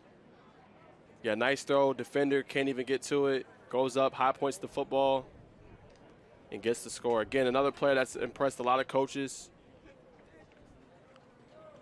in practice this week. If his future is at wide receiver after being a quarterback at Temple, you can certainly see he's got a lot of upside there, and that was a beautiful ball thrown by Ben Guthrie as well. Yes, it was. And a great drive from him. A couple things happened on that drive. He had the high snap. He had the multiple sacks. He extends the play on a big 3rd and 19. Delivers a strike to Ethan Christian, keep the drive alive. So really impressed with Guthrie there, just keeping the drive going after some things kind of, out of the ordinary for him. But he stayed cool, calm, and collected and delivered on that drive. That's a great point, Nige. It was interesting listening to Craig Sager in his interview as the PAT is up and good. We're tied at 21. His interview with the 8th grade coaches after their game, and you're dealing with a different set of players. course, they're much younger than these seniors. A lot of work, a lot of places these seniors have already been. But the coaches were saying the thing we've worked with these players, not so much the talent as much as the mental talent, the learning how to overcome adversity. Yes. Whereas where they've been playing in youth ball, they probably haven't had a whole lot of adversity. No. Because they're so much physically better than everybody else. Yes. But the mental aspect of the game is the thing they've really worked on with. Phenomenal point. I thought it was very interesting coming out of that interview that they said that. So you saw the scoring summary presented by Breda Pest Management. We're tied at 21 with 1:18 left here in the first half. Phenomenal point, though. I want to address what you just said again. You see that, too, when you go even on the next level. Sometimes it's not going to go your way. You're going to be a freshman on a big campus. Mm-hmm. And, you know, you may not be starting, but you have to have the mental fortitude to be able to say, okay, what can I do to improve and get better? And, you know, when you're able to do that and have that mindset, and it's not all about you, but it's about the betterment of the team, you really can start taking your game to the next level because you're going to face adversity throughout. You may get benched. You may not play until your junior year, but seize your opportunity when it comes. Yeah, that's a big part of it. And, you know, those youth players will start experiencing that a little bit as they, you know, merge into the varsity rosters. These 8th graders will be 9th graders. So they'll be playing primarily, I'm guessing most of them will be getting their snaps on the JV side. Yep. Some of them will get some varsity work, but most of it will be JV. But when you go from being that JV player and moving up to that varsity roster, you know, how do you handle being the little man on campus, not the big man on campus? Exactly. Great point. Eventually, you will be the big man on campus. We saw a lot of great talent in that 8th grade game, no doubt about it. Pass is thrown complete to Swain, who quickly steps out of bounds. Morris complete to. So we got Tate Morris in the game. McIntosh. Yeah, Tate Morris had a great season with the Chiefs this year. Over 3,000 yards passing, over 1,000 yards rushing. You know, at one point he was near the top leaders in the nation in passing yardage. That's impressive. 6 foot 185 senior quarterback who really didn't play, really didn't start until his senior year. Again, another one of the guys who, from the measurable standpoint, is kind of working against him. He's 6 foot 185. That's working against him too. That should have been caught by Jake Redmond. Yeah, that's just a blatant drop there. Looks like he kind of took his eyes off the football. He was looking ahead, probably trying to get that first down yardage. But Tate Morris, you know, he's looking for that offer. He's got some interest from Georgia State. He's got 7+ offers from McPherson College, Wittenberg University, Carthage College. Nothing against those programs, but every one of these players is looking for something bigger than that. Exactly. Great point. This is something that they can say, it's a bigger school. This is where I want to be at. Delivers a good strike there in coverage. Complete to the 41-yard line. Let's see, that was Ruck. I think that was Aiden Ruck. Yeah, really impressed watching Aiden Ruck these last couple of years playing for North Forsyth. Saw him in the Corky Kell Classic. Saw him again in the state playoffs when they beat Blessed Trinity at home. That was a big win. It's a great game. For Coach Robert Kraft's team. I think Aiden Ruck, there's a place for him out there. He's just got to find it. Yes. Has some great size, too. Yep. Great ball catcher. He can block for you as well. Yes, and that's what you need at the tight end. You have to be versatile. Can't just catch it, can't just block. Got to be doing a little bit of everything. I think he hasn't. Hasn't really came off the field too much today. He's impressive in the middle of the field, catching some contested throws. Yeah, he's got the ability to play attached or unattached. Maybe line up in that H-back position as well. 2nd down and 3. Ball at the 48-yard line. Down to 41 seconds left to go in the half. Got to move a little quicker here.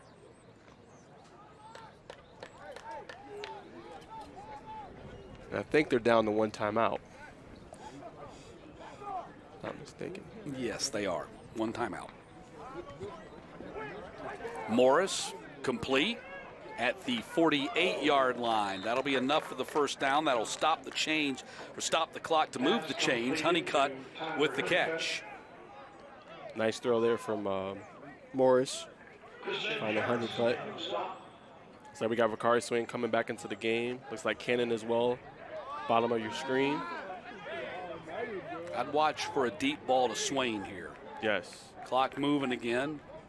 Morris sprinting out, rolling to his right, throws. That's Ruck, couldn't hold on to it. 16 seconds to go in the half. Pass goes incomplete.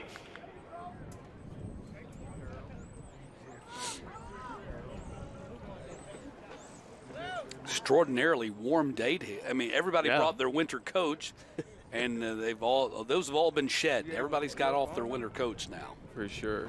What we have been seeing at night, though, we might see it kind of cool down for the late game. Yes, it could. Yeah, but here in the middle of the day, just a beautiful spring-like day in Rome. Last week of December. Morris looking for Cannon. Got a pocket, going for Cannon, and can't catch up with it at the 8-yard line. Just overshot him. Got some good separation there, though. As you mentioned, Cannon had a spectacular season playing for Gainesville this year. I was really impressed with him. Let's see. Yeah, got some good separation. Just overshot him just a little bit too much.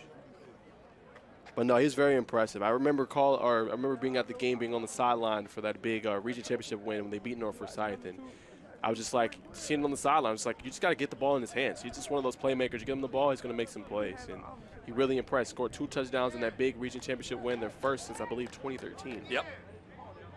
Back when Deshaun Watson was the quarterback. Yes. So 3rd down and 10. We're down to 10 seconds left in the half. Morris steps up in the pocket to avoid the rush. Can't take a sack. He's being chased. Now he's going to run it, going to get out of bounds with 1 second left in the half. Yes. So it'll be a 4th down.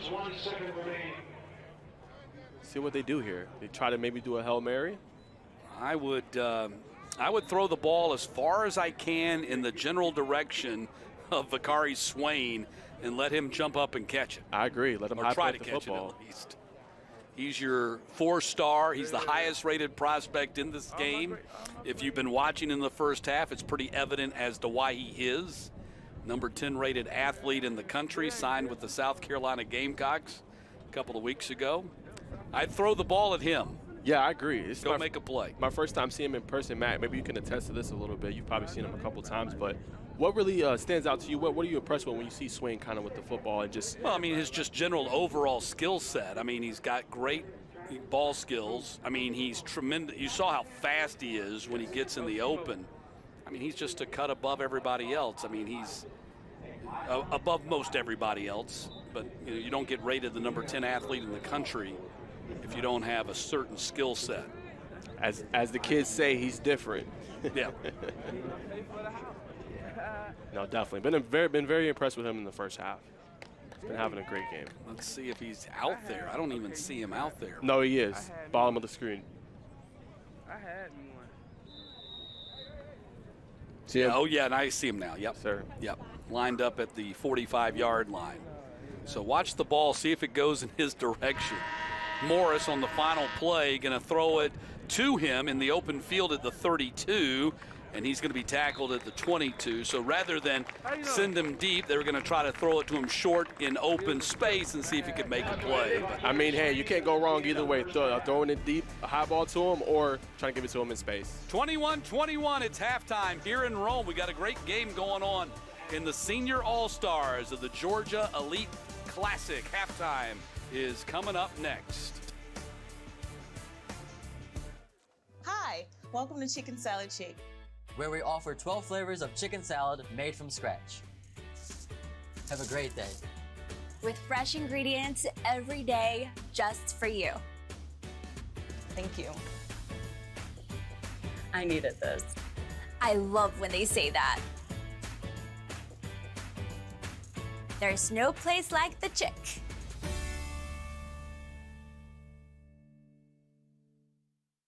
Let's get it. Get it.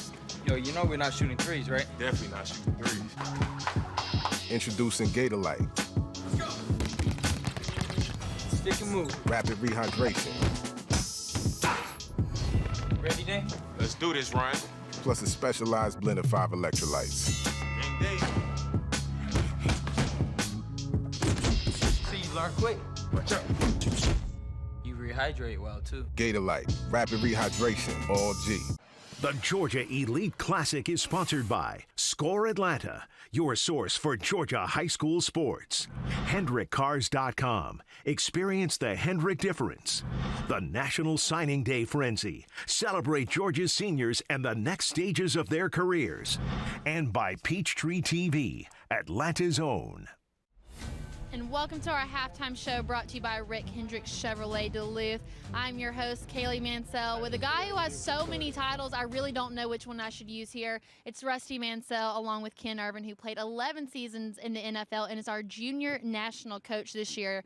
Now, you guys, I don't want to call you local legends. I don't want to let it go to your head, but you are Rome natives. You grew up here. So, Ken, take me back before high school when you first started out youth ball here in Rome. What was that like, and how did that kind of help propel you into your career? Oh, I mean, that's easy. You know, back in the day when you do the youth football, it's kind of a time when you kind of figure out who you are, the experiences growing up, what it's going to be like to playing football going forward, kind of living those dreams that you live in out every day when you're in the parks and, hey, I want to be this guy, I want to be that guy. So those things have kind of let me just be who I was at the time. This game's live on TV. Let's fast forward a few years. Take me back to 6th grade when you guys first met. What was that interaction like? Do you remember it?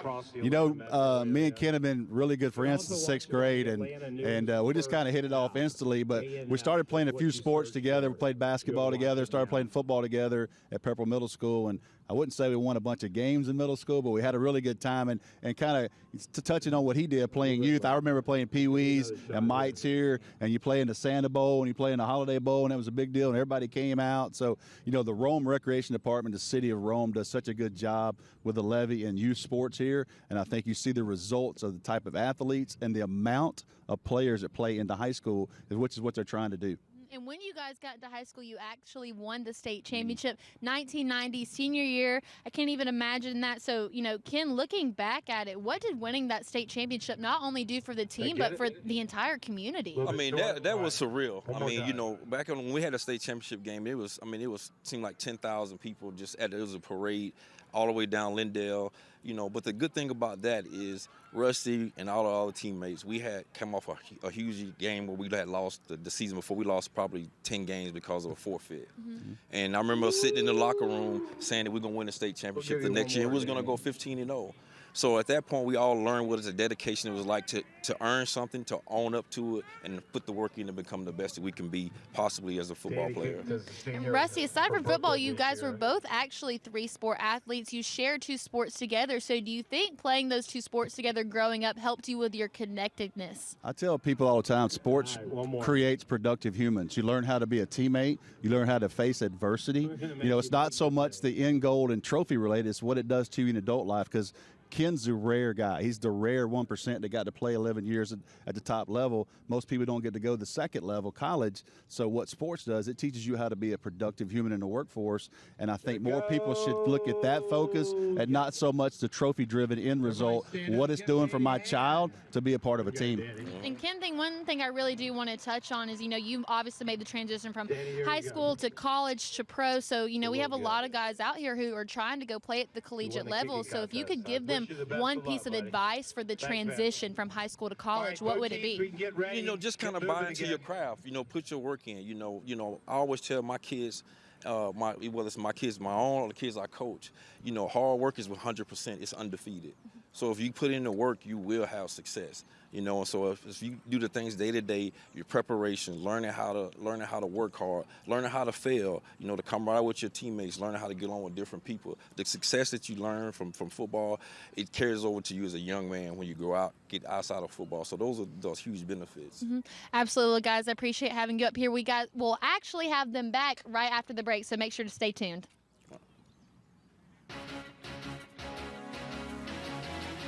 Peachtree TV is your home of the College Park Skyhawks. Don't miss it as your Skyhawks take on the Lakeland Magic in high-action, high-speed G League basketball. Saturday at 6:30 on Atlanta's own Peachtree TV. I'm Monica Pearson, and we're taking the show on the road to the Atlanta Music Project for a holiday concert you don't want to miss. And I go one-on-one with the founders who are inspiring the next generation of musicians. Saturday night at 10 on Peachtree TV. What's the biggest sales event of the year? Why, it's Toyotathon, of course, and it's at Beaver Toyota. Watch this. We have tons of fresh new inventory. Shop online where you can chat live with the product specialist. Watch a live walk-around video of any vehicle. Obtain our lowest price and value your trade-in within minutes. Get financing too. Don't forget, we can deliver your new Toyota within hours. You save time and you save money. The biggest sale of the year and the very best way to buy your next vehicle. Only at Beaver Toyota and Cumming. Welcome back to the halftime show presented by Rick Hendricks Chevrolet Duluth. I'm Kaylee Mansell with Rusty Mansell and Ken Irvin. Now, since these guys have known each other for a very long time, I actually gave them the opportunity to think of a question to ask each other. Now, guys, make sure it is camera appropriate, Rusty Mansell. I'm going to let you go first, and I'll let Ken end with you. Well, I mean, we've had a lot of discussions. I say this about Ken. You know, I've known him from 6th grade. What I'm most proud of is who he is after his NFL career and what he's done. So I want to focus on that. What has coaching high school football meant to you, and what have you given back, and what's it mean to you to do that every year at Great Atlanta Christian? I mean, it's been good to me because it's a way I can give back. You know, I remember when I was a young kid, you know, I was a single kid, didn't have a dad at home. Mm-hmm. So being able to give back, it allowed me to do some things that I had to learn as a young kid. And when I do that, I can give back to those kids and allow them to have the same experience that they may have been looking for, that they didn't have when other people's around, you know. Yeah. All right, Ken, it's your turn. Careful now. Okay. Please get after him here. Well, you know, I have so much respect for Rusty. Rusty's been around a long time. The things that he's done, the stuff that he's doing now is no surprise to us. We knew that he was that type of guy. But my question is, sitting here with the both of you guys and, you know, being a dad myself, what kind of great of an experience it is to be here doing this with your daughter? I call this stealing minutes. You know, I steal minutes with her every week, and we get to do this. It's fun. I take so much pleasure in people telling me, hey, I see your people don't say, Rusty, good job anymore. Everybody's like, hey, man, your daughter's killing it. You know, I'm like, I do decent kind of, but, you know, she's always following me around. I'm checking her football games everywhere. She's just been my, you know, my little buddy. And one day when she makes it to the biggest stage, I got a video of her saying the SEC teams, and she missed one team, and I'll save that video, but the way she pronounces some of these schools, she'll probably take a little beating on Twitter, but she's been after this and following me around since she could walk, and it's just really special, and enjoy the time with her every week. Well, I appreciate you saying that, but we're going to have to go ahead and go up to the booth before I start crying. So, Matt and Najee, back to you. All right, you guys stop it, man. You know, you're killing us up here with all the sob stories and the reminiscing. So good to talk to those guys. Good to hear from those guys. And, of course, Rusty will be back up here with me for the juniors game.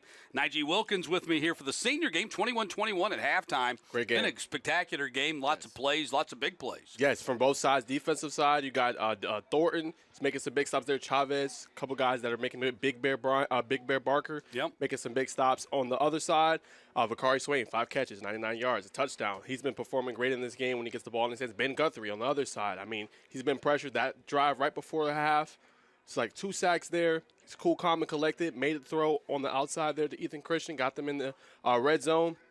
He's performing great. I think he got 106 yards, 2 touchdowns. Those kind of standouts for me. All right, let's take a look at the halftime stats. The team stats, they're presented by Gatorade. And you see not a lot of rushing for the American team, minus 9 yards right there. Yeah, not able to get it kind of going on the ground, but leaning more on the passing attack, 181 yards. So we'll see if they kind of try to get it going a little bit in the second half of the running game, but probably leaning on the passing game. They've been performing great. Each team has a turnover so far. Both teams very aggressive on 4th down, but they've been converting both for 3 for 3. And they're kind of going back and forth. But the big thing has been the turnovers. I believe Nationals had 2 turnovers. They were able to get a punch out from both Brookwood players, Noah Holton, and then also the other player was able to get a big interception. I thought those were huge also in the first half. It's an all-star game. No punting in an all-star game, right? We're going for it on 4th down. Let's take a look at the first half highlights. And Keegan Stover, we haven't seen him really since that opening series. He injured that opening touchdown drive, then Ben Guthrie, and then Stover scored again. Yes, big run there. Nice downfield throw here from Gray. Hitting Elko. Yep. Elko had a nice first half. There's Vakari Swain, and here's that speed. Turns it on the Jets there. South Carolina signee having a great first half. Gray throws the interception right there. Corey Elliott there with the pick. Big fumble there. And as you mentioned, the Brookwood players had a couple of big forced turnovers in that first half on the defensive side. That they did. And another thing to watch out in the second half is also that national defensive line. They're really getting after it, really making the American kind of quarterbacks feel uncomfortable. But a late touchdown there from Temple receiver Cam Vaughn was really impressed.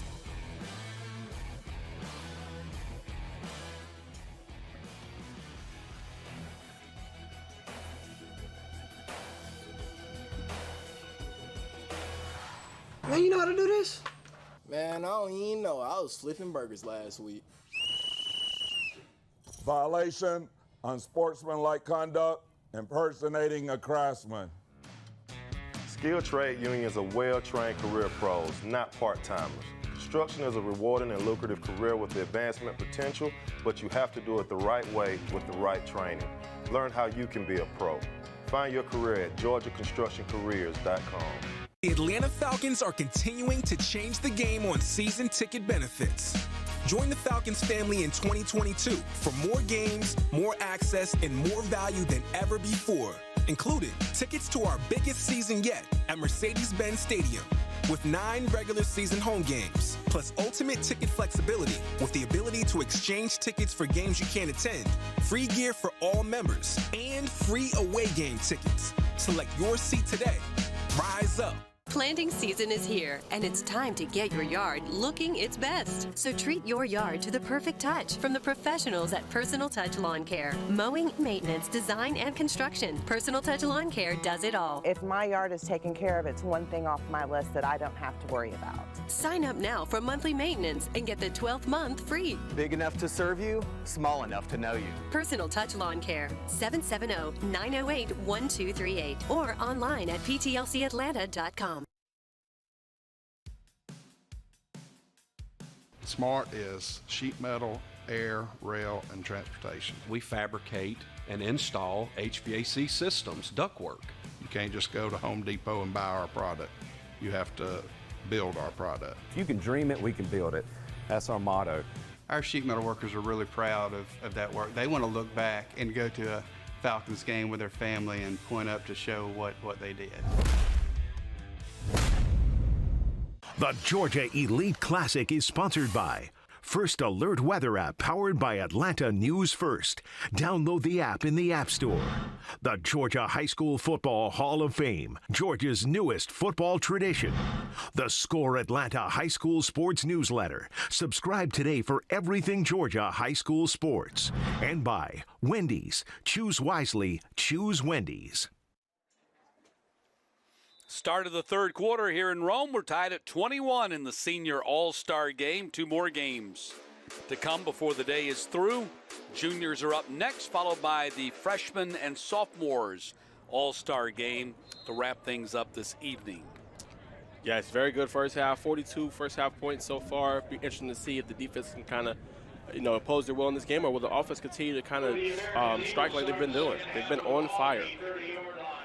Well, the American team, which is in the blue jerseys, will start on offense to begin this second half. Let's see who we've got at quarterback to get things started here. So we got a Wildcat. So Devon Green's going to take the snap. Yep. Green takes it right up the middle on the direct snap and gets close to the first down at the 39-yard line, going to be about a yard short. Yes, it looks like Gray is going to be the quarterback here to start the second half. Daniel Gray comes back out there. Cam Vaughn sprints out to the outside.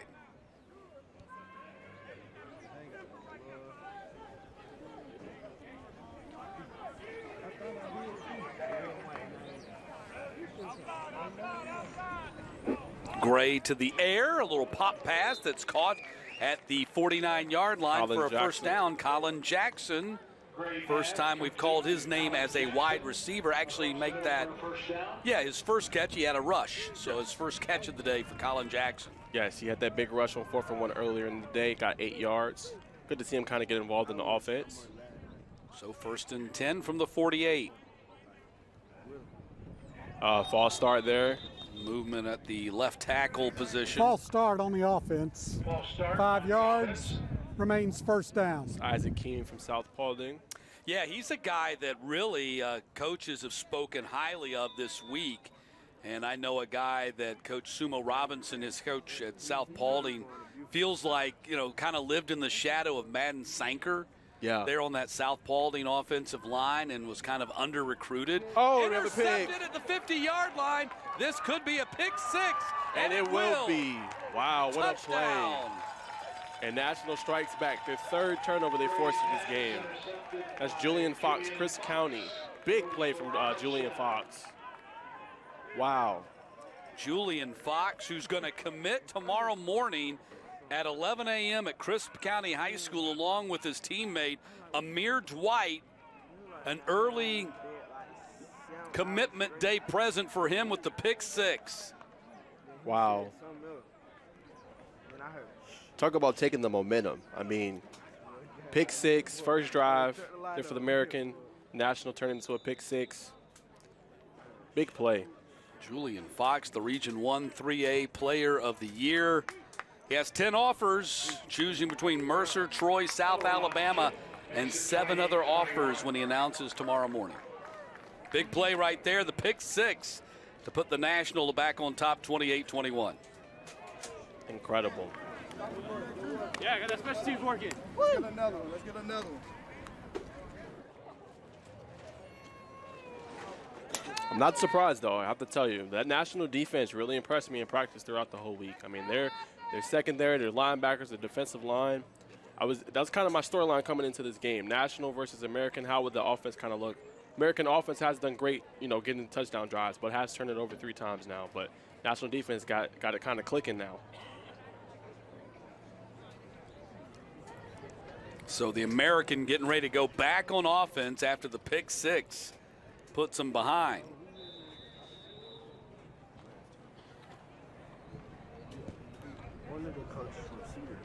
Kick coming down and taken at the 10. They'll bring it out to the 30. That's where the American goes back out there. Let's see, Ben Guthrie is going to be the quarterback now. Here's a good look at Julian Fox out of Crisp County. Impressive. And Guthrie there in the first half really had it going. Again, had the 106 yards and 2 touchdowns, just 3 incompletions. So we see what he can kind of get going in the second half.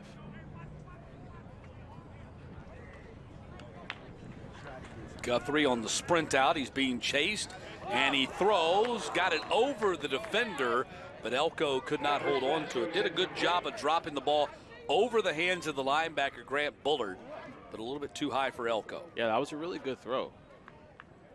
It was just high enough to get over the defender and was able to hit his receiver. Just couldn't come down with it. But good throw there from. Should take a look at the Breda Pest Management scoring summary. Julian Fox did all the work, a 50-yard pick six.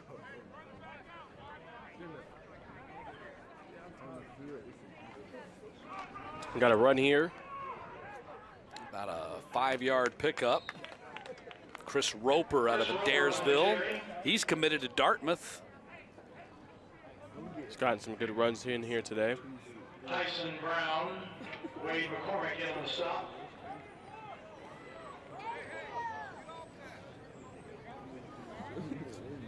Three carries, 21 yards for Roper so far today. Ball at the 36.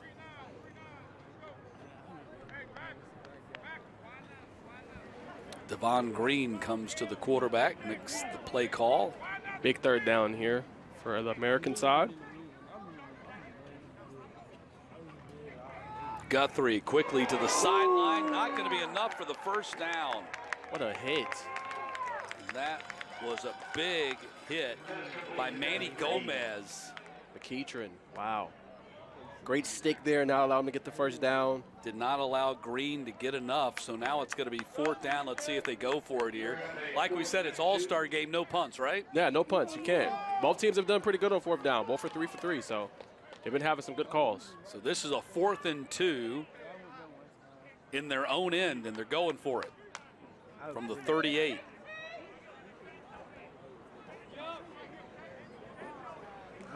See what they do. Pocket for Guthrie, going for the home run. Caught by Christian, and that's a touchdown. What a play. Second time they hooked up today.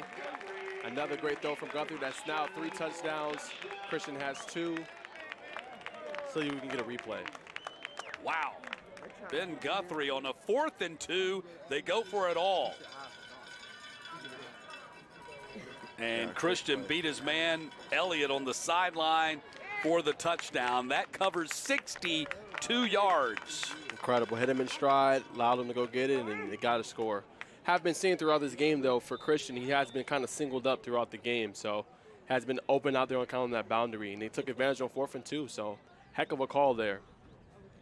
Going for the big play. Elrod with the PAT, and it's 28-28. Yes. And we got to speak to the kind of resiliency of the American bunch. They have turned over the football, have made some mistakes, but they keep coming back every time. Here's a look at your Breda Pest Management scoring summary. 4 plays, 70 yards, and on 4th and 2, Guthrie, a 62-yard touchdown pass to Ethan Christian. So Guthrie now with 3 touchdown passes in this game, 10 for 13, 170, 3 touchdowns. I'd say he'd probably be the clubhouse leader for player of the game. Easily the clubhouse leader for the player of the game. And I mean, you talk about putting out some good tape, and you talk about showing this to college coaches, kind of being under-recruited, underrated. He's showing us right here in this big all-star game what he can do with the football, his pinpoint accuracy with his throws, and just how great of a deep ball he has. So he's really impressing so far. So they'll bring the kick out to the 30-yard line. Tied at 28. We got ourselves a game. Some big plays. I mean, we've had back-to-back big plays here, essentially, in the first 3.5 minutes of the third quarter. We had a 50-yard pick six by Julian Fox, followed up by a 62-yard touchdown pass from Ben Guthrie to Ethan Christian. Yeah, right now teams are just trading blows. You know, we're going to hit you with a haymaker, you hit us with a haymaker, and it's going back and forth. But now we get the first possession of the second half for the national team. Let's see what they can do with it. Yeah, they haven't been on offense yet. Tate Morris will be the quarterback for the national as we start this third quarter. Haven't seen Keegan Stover, for a while now. Yeah, kind of on that sideline. Woo! Laying some leather down there. Yeah, about a 4 or 5 yard gain on the play. I think that was Andrew Shockley out of Banks County. And I believe that was also the first run of the game for Shockley. Yes. He had a 398-yard, 6-touchdown performance for Banks County against Johnson High School this year. That's impressive.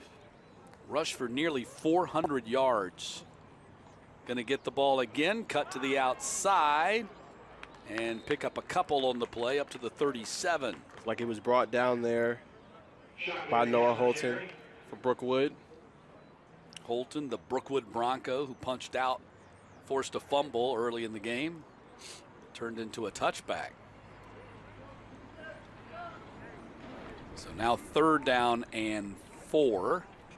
Or 3, one or the other. Let's see, the ball's about the 36. You got to get to the 39, I think. So about 3.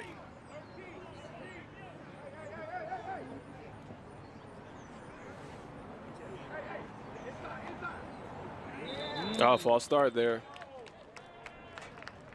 So that's going to be on Simpson. Encroachment on the defense. That 5-yard penalty results in a first down. Gives them a first down. I misspoke. So a first down at the 41-yard line.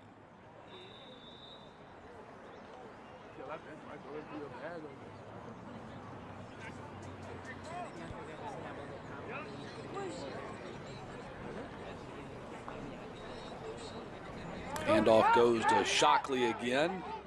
Trying to get outside, sheds a tackle.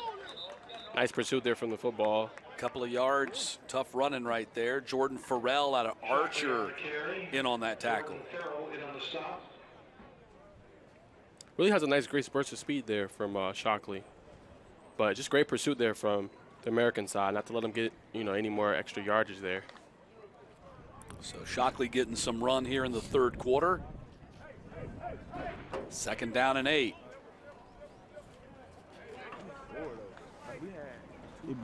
Play action. Morris being chased by forehand, trying to get rid of it and going to step out of bounds at the 50. And he's going to be about a yard short of the first down. Surprised he didn't throw that downfield. Honeycutt was kind of screeching open there. But they'll take the gain there, 3rd and 1. Morris 5 of 8 passing for 37 yards, 2 carries for 10 yards. And give it to Shockley here. And he's going to dive forward and pick up the first down at the 46. Keeping the drive going. So Shockley's come in and give him a little burst at that running back spot. He certainly has. Yeah, they haven't been doing as much rushing in the first half, but looks like they're leaning on it a little bit here. Looks like we got Jalen Lilly back in the game from Charlton County, the running back position. So 1st and 10 from the 46. And Lilly takes the handoff, and he's going to get about 2 on the play. Down to the 43. Caleb Collins out of South Gwinnett making that tackle. Lilly on the carry.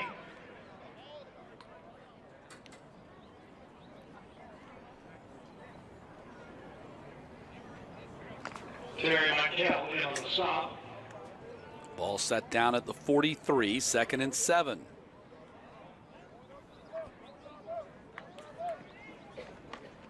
Lilly again bursts through the hole down to the 36. He'll be close to a first down. Yep, getting some nice yardage here. Seeing national team kind of leaning on their rushing attack here in the second half a little bit more. Running it with Lilly and also running it with Shockley. They're going to spot it at the 37, so he's a yard short, 3rd and 1.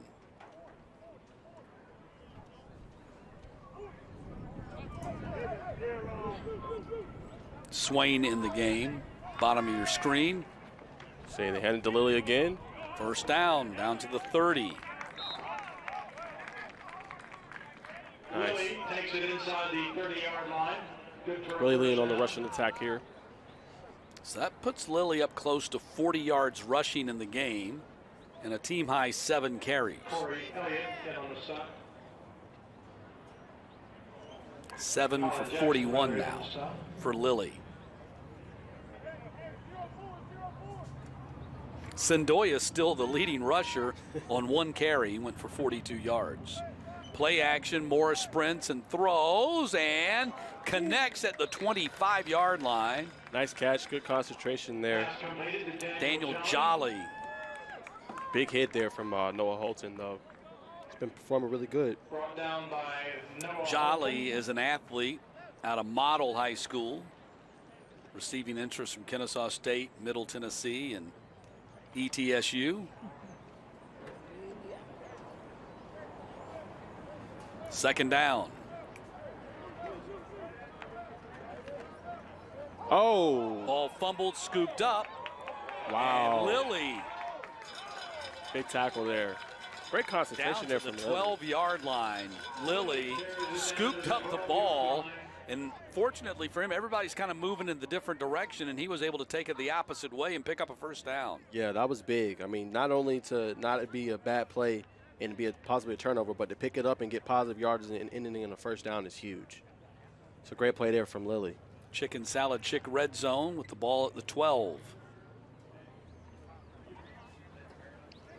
See, Shockley's back in the game. See if the national team will continue to lean on the running game. Big hole for Shockley as he scoots through there. Good vision by Andrew Shockley to wait for the hole to open up, and he bursts down to the 5.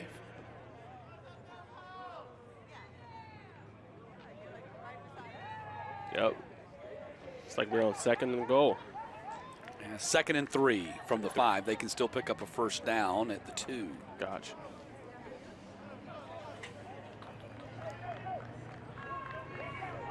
Shockley stays in there. 5 carries, 21 yards for Shockley. Going to get the ball again and be close to the first down, probably about a yard short. Yep, so that might set up a third, maybe a 3rd and 2.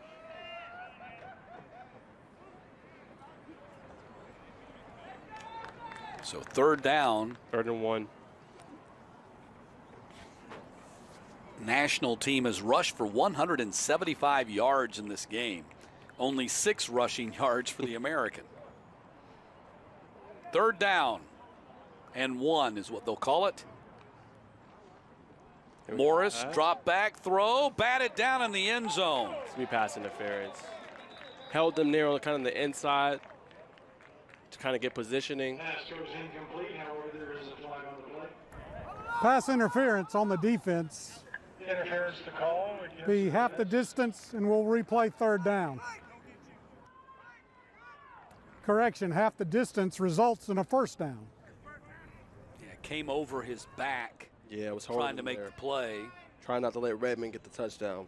Darius Cannon.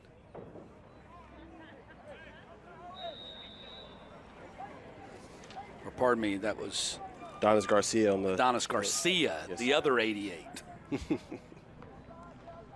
All right, and they lean back on the ground tack. Looks like Shockley dives in for the score. And that puts the National back on top, 34-28. Big drive there in the second half for them. First drive. Leaned on the rushing attack there with Lilly and Shockley, and they were able to get it in. Feel like they bring a great 1-2 punch. I mean, obviously, you know, Lilly's kind of the kind of your thumper, kind of get in there, get those tough yardage, and then Shockley has a great burst of speed, gets in and out of those holes really good. And the first time we'd seen Shockley in the game, he gave him a little bit of a spark. Yeah, he did. From that running back position as the PAT arches in there. And it's 35-28. National with a touchdown lead. Less than 4 to play here in the 3rd quarter. High scoring.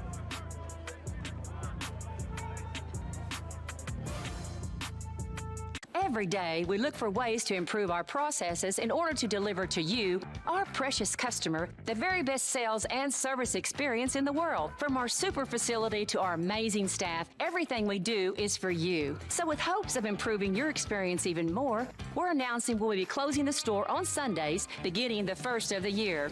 We believe that well-rested team members will provide you with the world-class experience you deserve. Beaver Toyota, we're gonna wow you, just not on Sunday. I'm attorney Ken Nugent. If you're hurt and trying to choose a law firm, here are some questions you need to ask. Do they have a fully staffed office right here in town? We do. Have they litigated thousands of cases here in Georgia? We have. And have they collected billions of dollars for their clients? You know we have. So when you see those lawyer ads making promises, remember, there's only one call, that's all. Call 1-800-CALL-KEN. Do you suffer from knee pain? Ever been diagnosed with osteoarthritis? Or worried about the risks involved with knee surgery? It hurt all the time, like the nerves were rubbing against each other. I was at the point of either replace my knees because I'm tired of this pain. Get the relief you need without surgery. We're Arthritis Knee Pain Centers, the premier leaders in non-surgical knee pain treatments. Instead of surgically replacing your knees, our state-of-the-art procedures replenish the depleted natural cushioning in your joints with an FDA-approved shock-absorbing gel, without surgery and without downtime. After the first injection, I knew it was going to work. We've successfully treated thousands of patients. Medicare and most private insurance cover this procedure. Full motion, no pain, walking, everything just back normal like it used to be. Now with locations in Alpharetta, call 1-800-507-5019 for a free no-obligation knee pain assessment or go to arthritis-kneepain.com.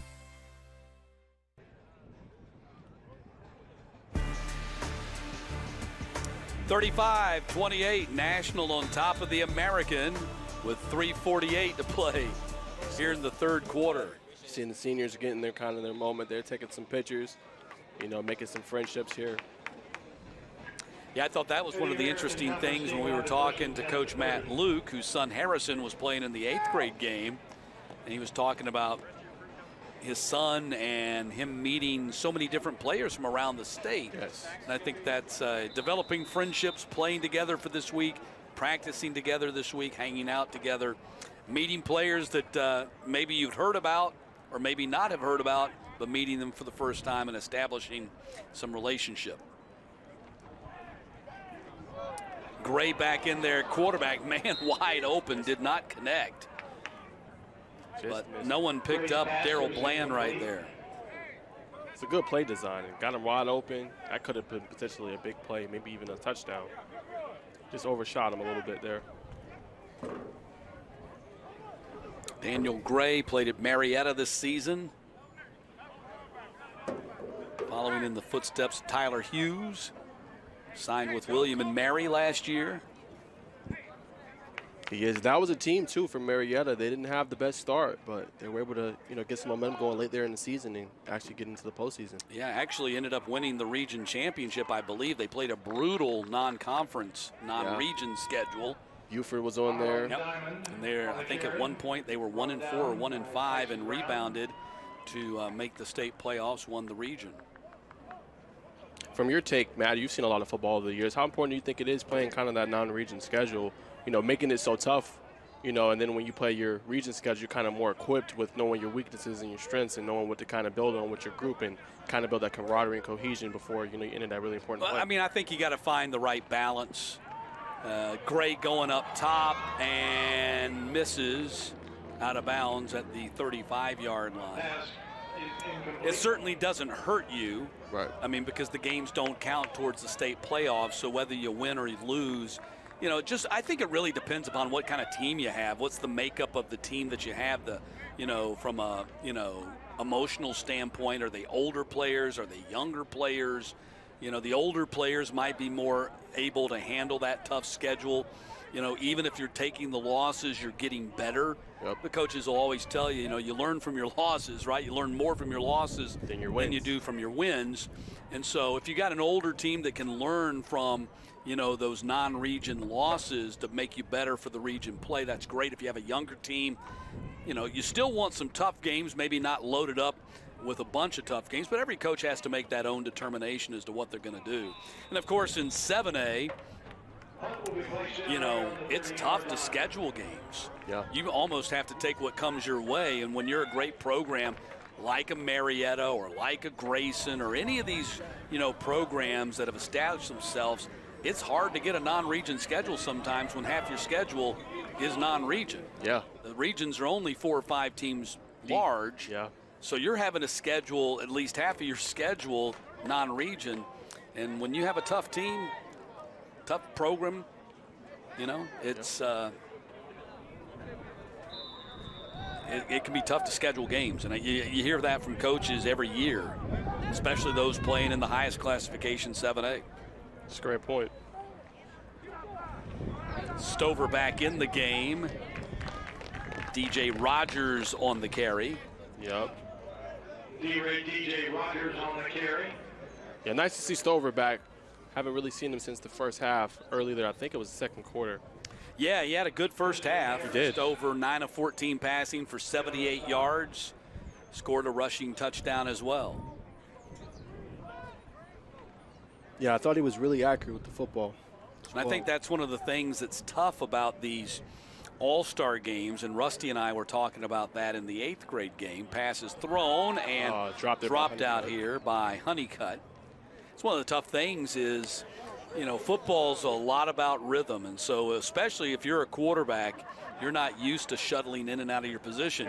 You start the game, you play 2 series, things are going great, and then you go stand on the sideline for an hour and a half, and then you're back in. So it's just something you got to learn to deal with. No, I agree with you. That can definitely mess up the rhythm a little bit there, and yeah, you kind of have to get that arm going again. As a player, you want to be out there for every snap. Yes, and you don't want to miss any. That's just not going to happen in an all-star game. Stover, heavy rush, and tosses it ahead of Rogers, who couldn't hold on to it. Was that Rogers? Yeah, it was. I think it was DJ Rogers. Yeah, DJ Rogers, yep, from Pepper. And he couldn't hold on to it. Great play by Stover to avoid the sack, to recognize that his running back was right there and toss it to him. Hey, again, if you want a physical quarterback and you want somebody that can extend the plays, we've seen it all the first half. That's all Stover was doing, extending plays, try to make something out of nothing. And did it again there, just Rogers couldn't quite come up with it. But a good stand here from the American side. Our first punt of the game, too. Yeah. Hayden Futch out of Berrien County is on to kick. He's a good one. Chris Saylor kicking 4-star. End-over-end kick that checks up at the 34-yard line. Yes. The ball to the 33-yard Chicken line. Salad Chick congratulates Georgia's elite high school football players, families, coaches, and fans. We look forward to serving you. Chicken Salad Chicks made from scratch chicken, salad in our restaurants throughout Georgia, or order online at chickensaladchick.com. Here in beautiful Rome, Georgia, in northwest Georgia. A big crowd, a nice crowd here. You'll notice there's nobody sitting on the visitor side. They didn't want anybody sitting over there. They got everybody sitting on the home side. And it's packed out pretty good here for our second game out of 4. And now we got Guthrie back in the game. A phenomenal first half for him. Followed up with that touchdown there, 2 in the second half. Running the ball to Green, and he gets knocked sideways. No running room. Julian Fox, Grant Bullard in on that tackle. Been calling his name a lot, Bullard. He's been making some great plays. Yeah, Bullard, I believe, the leading tackler, 6 tackles. That should be, that was number 6 right there, number 7 tackle for him. He's the leading tackler in this game, playing in his home stadium for the last time. Yes, and we see another Guthrie to Ethan Christian connection there. Get some positive yardage, set up a nice 3rd and manageable. It's like a 3rd and 4. What a great run by Rome this year to get back into the semifinals for the first time since 2018. Finished 12-2 this year. Oh. Ethan Christian could not hold on to it. Yeah, great point. I thought Rome had a phenomenal season. I remember seeing them week 1 in the Corky Kell Classic. They beat Creekside, a really good defensive bunch, really takes the pride in defense. 16-6 in that game, able to make enough stops, get the turnovers late. But yes, Rome had a great finish. It's running kind of into that buzzsaw of Langston Hughes this year. Played tough in the first half, but, Langston Hughes just kind of pulled away. But, again, a great finish to the season for Rome. Yeah, Creekside ended up being knocked out in the quarters by eventual state finalist Warner Robbins. Their quarterback, Creekside's quarterback, will be playing in the junior game coming up next. All right, critical 4th and 4 here. Guthrie with man hanging on him, throws complete to Christian for a first down at the 45. I mean, Guthrie had a man crawling up his leg and still got it out of there. I mean, how can you not be impressed? Man's on you, and you still throw it accurately to Ethan Christian to get a big first down. Wow. Guthrie just having a fine afternoon. 11, now 12 of 16 for 192 and 3 touchdowns. Drop back. Deep shot. Christian streaking open, couldn't come up with it. Just overshot him. Guthrie waited to the last second. He waited and held on to that ball as long as he could. He ended up on his backside. He had to get that ball out of there in a hurry because the pressure was coming in on him. He couldn't hold it any longer. No. National certainly creating some pressure here today. Big 66 and 70, making it tough there on the guards and tackles. Looks like we got Cam Sepple here in the Wildcat formation. Ben Guthrie out wide. Vaughn gonna run it. Whistle blows the play dead with 11 seconds left in the quarter. False start on the offense. That 5-yard penalty. Repeat, second down. Yeah, that looked procedural. And as we wind down the third quarter, about 9 seconds left. Got a big second down, 15. We'll have one more play in all likelihood in the quarter. Let's see if they go back to the formation. No, Guthrie's back in there taking the snaps on 2nd and 15. Haven't said his name a lot in the second half. We'll see if they can get Chris Elko involved out there in the slot. It's another great receiver to go along with Christian there. Yep. Guthrie got batted down at the line of scrimmage. And who else? Julian Fox coming up big again. Big PBU there. Got right in the eyesight of the quarterback, knocks the ball down. And Julian Fox again going to announce his commitment decision tomorrow morning at Crisp County High School, punctuating the day with a pick six earlier right there, and then batted down a pass to end the third quarter. It's 35-28. Solid check. I've been looking for love. I forgot what I missed, but I remember that high. The first thing I'd say, this is pure, this is perfect. Something nothing else can do, just you. So give me you. There's no place like the chick.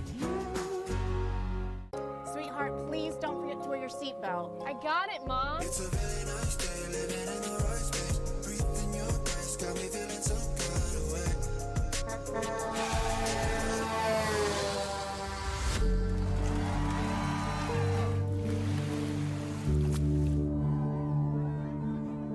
In the blink of an eye, so many tomorrows can disappear. Buckle up for your future, every trip, every time. A message from the Governor's Office of Highway Safety. Hendrick, you're ready for a new truck or SUV, but actually finding what you want is really tough right now. Well, Hendrick has it. Visit HendrickCars.com and shop over 10,000 new and pre-owned vehicles from our nationwide inventory. We have all of your favorite trucks and SUVs, with more arriving daily. If you don't see the exact one you're looking for, no problem. We can order it and have it built exactly how you want it. Your search for your next vehicle ends right here. Shop HendrickCars.com.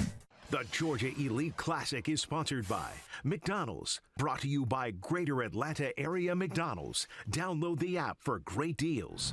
Smart Local 85. Get your sheet together.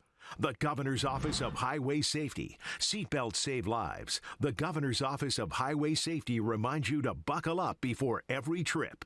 And by Breda Pest Management, the official pest control of Atlanta. Start of the fourth quarter, senior all-star game. Georgia Elite Classic, National leading the American 35-28. Matt Stewart along with Nige Wilkins. Thanks for joining us. Two more games to come. The junior all-stars following this one. The freshmen versus the sophomores to round things out this evening. And it is 3rd and 15 for the American in the blue jerseys. National in the white. 3rd and 15, line to gain the 35 as the American starts this fourth quarter on offense with Ben Guthrie, probably the leading candidate for player of the game right now at quarterback. A Fran Tarkenton spin move right there. Going to step out of bounds at the 43-yard line. Nice block there from Ethan Christian. See, he kind of thought about throwing it to him, but make some plays with his feet, some positive yards. Like, going to set up a 4th down. Fran Tarkenton reference, an homage to our Georgia High School Football Hall of Fame inaugural class this year that we inducted in October. And Fran out of Athens High School, started in the National Football League with the Minnesota Vikings, a member of that first class. So here we go, 4th down and 9 after the run by Guthrie. Big down. Stands in the pocket, delivers a strike to Christian, who cannot hold on to it. At the 33. The ball will go over on down. Pass is incomplete, leading to a turnover on downs. See if we get a replay. Okay, let's look at it. Good step up in the pocket. Oh, it was just behind him. Yep, one of the few throws by Guthrie not right on the mark. Just behind him. So the National goes back on offense. National has done all their work, or not all of it, but a lot of their work on the ground in this game. They have. 178 yards rushing, 191 in the air. And Sendoya is back in there at quarterback.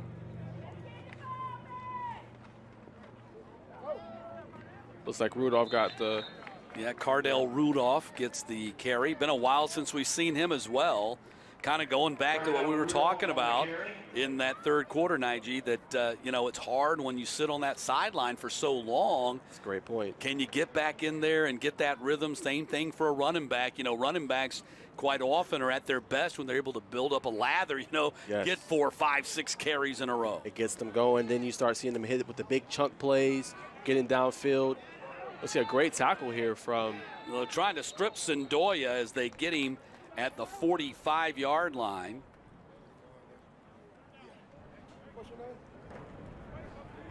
It's a big play there. But yeah, as you mentioned, the last drive, leaning on Lilly and leaning on Shockley there, they both got it going really good. You can almost sense it a little bit. Still a lot of time to go, but trying to see if the national team can get a big, scoring drive here. National up a touchdown. Yep. 2 minutes into this fourth quarter. Got a big 3rd and 8. Ethan Christian's playing on the defensive side of the ball as well. Sendoya in a pocket being chased and a quarterback sack back at the 33-yard line. Big sack there from Miles Forrestal, linebacker from Cartersville. Miles Forrestal, the senior linebacker, played for the Purple Hurricanes. He's been offered by UVA-wise. His brother Miller, of course, starred at Cartersville, Alabama, and now a member of the Cleveland Browns. Yeah, that was a big play. Was able to beat 55 there off the edge, create pressure from Sendoya and force a punt. Just our second punt of the game, and Futch with a big one down to the 29-yard line, and that's going to pin the American down there. Down a touchdown with 12 minutes to play. Yes, an American we've seen in the second half, they're getting critical stops when they need to, getting back the football to their offense, see if they can kind of convert it to any points on this drive. Seeing Harlan Diamond finally coming back into the game as well. Yeah, Diamond, their leading rusher, but just 6 carries, 22 yards, and only 6 total yards. When you account, and it's a little bit misleading, the 6 rushing yards, because negative 43 accounted to Ben Guthrie with quarterback sacks.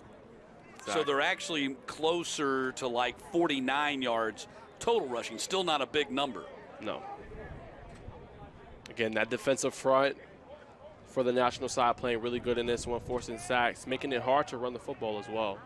Daniel Gray with the handoff and a 3-yard gain on the Americans' first snap. And we've seen too for the American side, not a lot of receivers getting involved. We've seen Christian obviously, but haven't been seeing a lot of names of the Chris Elko and also Eubanks from Cherokee Bluff. Haven't been saying their names a lot in the second half. See if they can get it going. Looks like Temple there is split out wide. On second down, Diamond gets the carry, and he gets 2 yards on the play up to the 27. He's going to bring up about the 37, and it's going to bring up, I think, a 3rd and 3.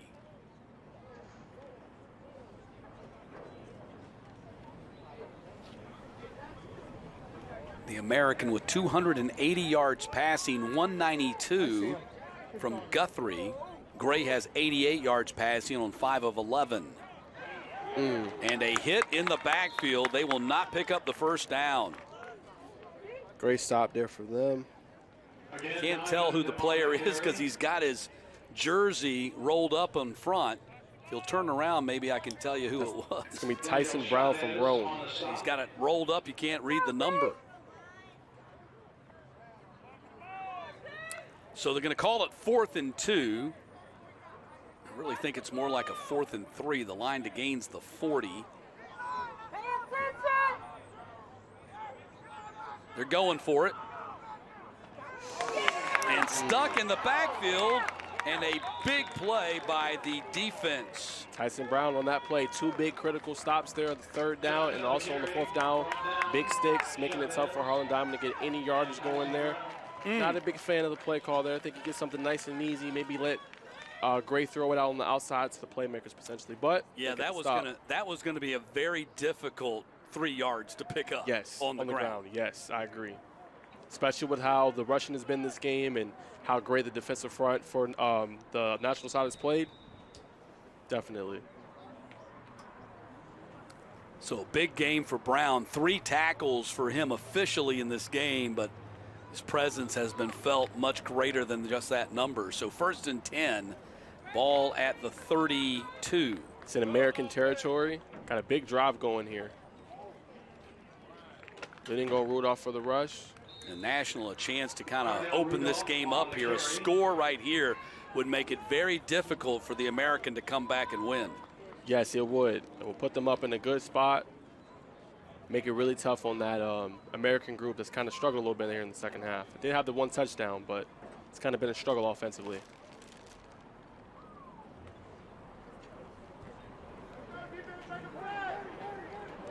Second and 6. Yeah, Tate Morris still in there at quarterback. Handoff goes to Rudolph. And Rudolph down to the 22-yard line. Grinding out some yards there. Looks like that's enough to move the sticks. Good for a first down. 6th carry of the game for Cardell Rudolph. He's up close to 40 yards rushing. But their combination of Lilly, Rudolph, Shockley, those guys have combined for over 100 yards rushing. Yeah, it's been impressive. There's Shockley. Shockley cuts inside. And Shockley down to about the 18-yard line. And it seems like, too, another great point, it seemed like whenever the next running back comes in, doesn't seem like they really miss a beat for the national side. It seems like they're still able to get those positive yards going, and running back's able to get some good yards. Well, Najee, it looks like right now they're rotating a running back on every play. Yeah. So Rudolph is now back in there. They're kind of in a rotation of Rudolph, Shockley, Lilly. Just trying to grind this one out, and like we said, a touchdown here. Punching in is going to make it difficult. Morris is being chased, throws it out of bounds. Wisely got rid of it. He had the defense breathing down his throat. It's Jordan Farrell from Archer there, kind of creating the pressure on Morris, make him make a tough decision there, but it's wise and throws it out of bounds. Chicken Salad Chick red zone. Down to 7 minutes to play. Yep, and we got a nice crowd forming as well. Junior All-Star game is coming up next. Oh. Ball gets away from Morris, and Rudolph is able to get on top of it. Another big play there. Rudolph picks up another big play from Jordan Farrell. Jordan Farrell from Archer in. Seen him in the last play. Forced kind of a rash decision there from Morris, who threw it out of bounds, and there he gets the big tackle there after the kind of the errant snap. Set up a long fourth down, a long fourth down coming up. Be interesting to see what they do here. Well, I don't think you're kicking a field goal. It'd be a 47-yard attempt. So you really have no choice but just to try to go for it. It's almost a Hail Mary type situation to pick up the first down. It's 4th and 18. Yeah, I think that's smart from Boo Mitchell, taking the time out there, kind of gathering his troops, see what they're going to call here on this big fourth down. And we'll step aside as they decide what they want to do on fourth down.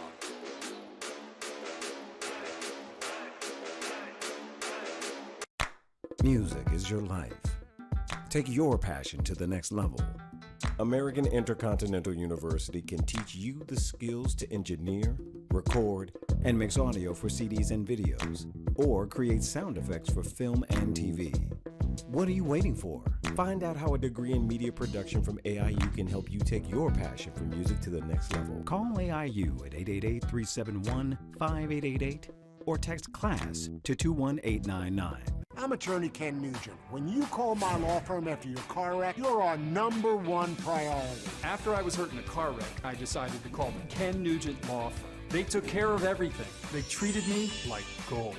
After my car wreck, the Ken Nugent Law Firm treated me like gold and settled my case for $425,000. Our job is to maximize the value of your case, and we'll treat you like gold.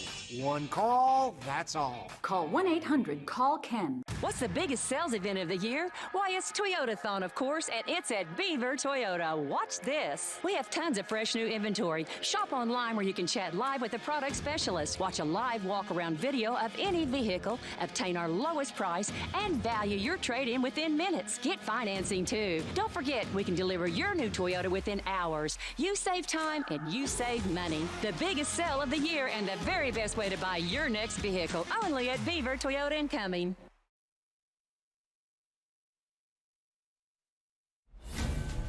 Minutes left in this one, and a big fourth down coming up for the national team. They're already up a touchdown, but it's 4th and 18 here. And the American, if they can get a stop, stays in this game and dodges a big bullet. Yeah, I have to get it pretty deep here to convert. Morris going to the near side, and interference. We'll have a flag nearly caught by Cannon, and then there was interference on the play. Curious to see what they call here. Obviously, it's pass interference, but do you think there was a push-off potentially there? We'll see. Take another look at it right here. Pass interference on the defense. That 15-yard penalty will be enforced and will replay 4th down. Yeah, so now it's not an automatic first down. So it's going to be 4th down and 3. I thought that was pretty good coverage. I thought so too. By Garcia. Looked like he extended a little bit. We didn't get the shot, but it looked like he extended his hands just a little bit. The one cardinal sin that Garcia committed was he didn't turn around for the ball. In high school football, if you don't make an effort to appear like you're looking for the football, they're going to flag you every time. And you'll see as he was running coverage, his eyes were focused on the receiver and not turning around to seek the ball. And like I said, 9 times out of 10, they're going to flag that on the defense. Every time. Give me a second. It looks like they're going to attempt a field goal here. Gets them closer. This would be a 22 plus 15, a 37-yard attempt.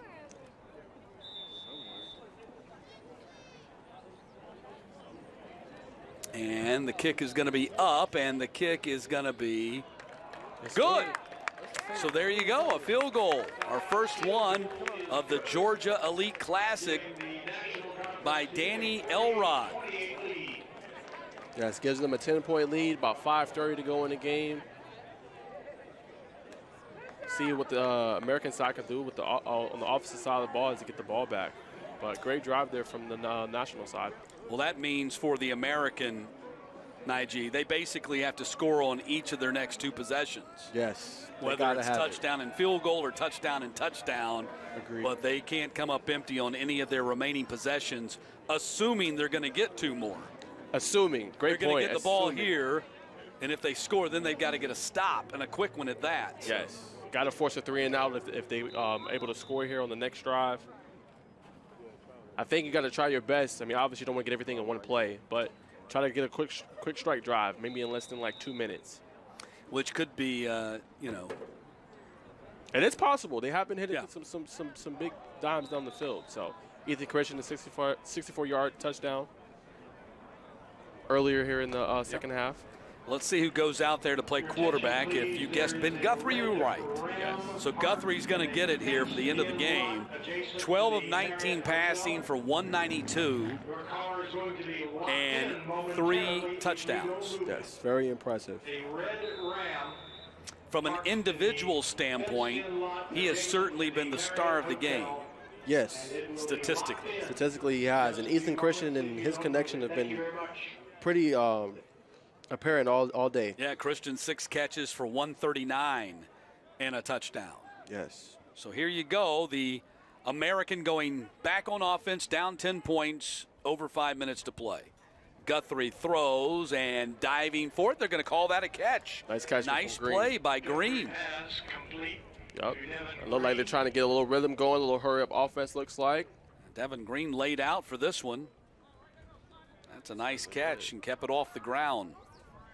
Only picked up 3 on the play, however. Guthrie, jump pass, got Green out there, and they could have thrown a flag on that. If they threw a flag on the previous play, they could have thrown one on that because it's the exact same play. Yes, it was. But they didn't. I think if Green would have came back to the ball a little bit more, kind of extended his hands, they probably would have. That would have been a definite call, but they should have on that one. From a defender standpoint, he approached the exact same way that the previous play that drew the flag. Yes.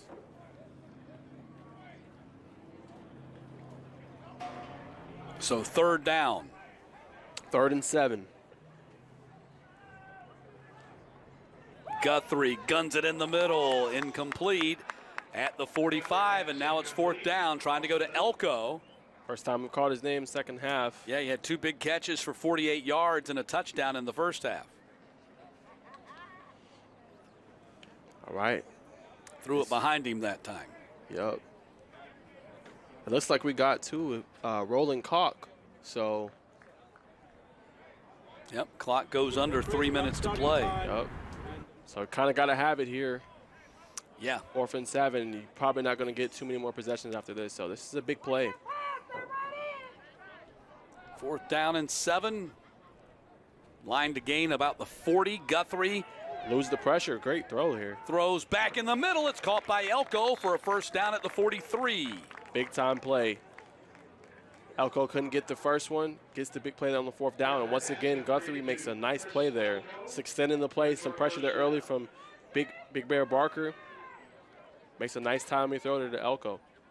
So 1st and 10 at the 48. Elko did a good job of finding the hole in the defense and just standing there and waited for the ball. Guthrie going up top here on the near side for Green. Step-for-step coverage. That's good coverage. You see the crowd getting a little rowdy there, kind of asking for where the flag is. I thought that was good coverage by Jordan Gant, myself. I mean, he's looking textbook. Yeah. He's looking back for the ball. Yeah. Doesn't have his hands on him. Yeah, wasn't using handsy. the boundary as an additional defender. Yep. To kind of drive him out of bounds. Just going to kind of run with him down the sideline. Going to just keep scooting you out of bounds with my body. Exactly. No, I agree. That's a great defensive play there. We are at the 2-minute warning, so. Time running out here for the American. They are big, so 3 timeouts for them. They're going to definitely need some big. Let's take a look at the play of the game. It is presented by Smart Local 85 and Vakari Swain in the first half, making the magic. Running down the sideline, the South Carolina signee, Vakari Swain, with our Smart Local 85 play of the game. Certainly was. Haven't seen much of Vakari here in the second half. He had 5 catches for 99 yards and that 46-yard touchdown right there for our player of the game. Yes, he was very impressive in the first half. We see him here on defense, though. Which, signed as an athlete, my guess is he's going to play corner in Columbia. Be a good thing to see, and they're running the ball here, surprisingly. Interesting play call right here with the clock against you. Really agree with that. Did not get out of bounds, so the clock will continue to run for Roper. Yeah, I didn't understand that play call. No, not at all. Unless you're just trying to element of surprise, they're bringing heavy rush. I'm assuming. Because like you said, the clock's against you. You need yards in a short amount of time. You do. 3rd down. Pump fake. Guthrie going to take off and run. He's going to be dropped at the 47-yard line. 119. Tyson Brown with another big tackle in the open field. And now 4th down. Clock stops. Timeout must have been called. Yes. Yeah, American team takes the timeout. And time now to salute our player of the game, presented by Rome and Floyd County.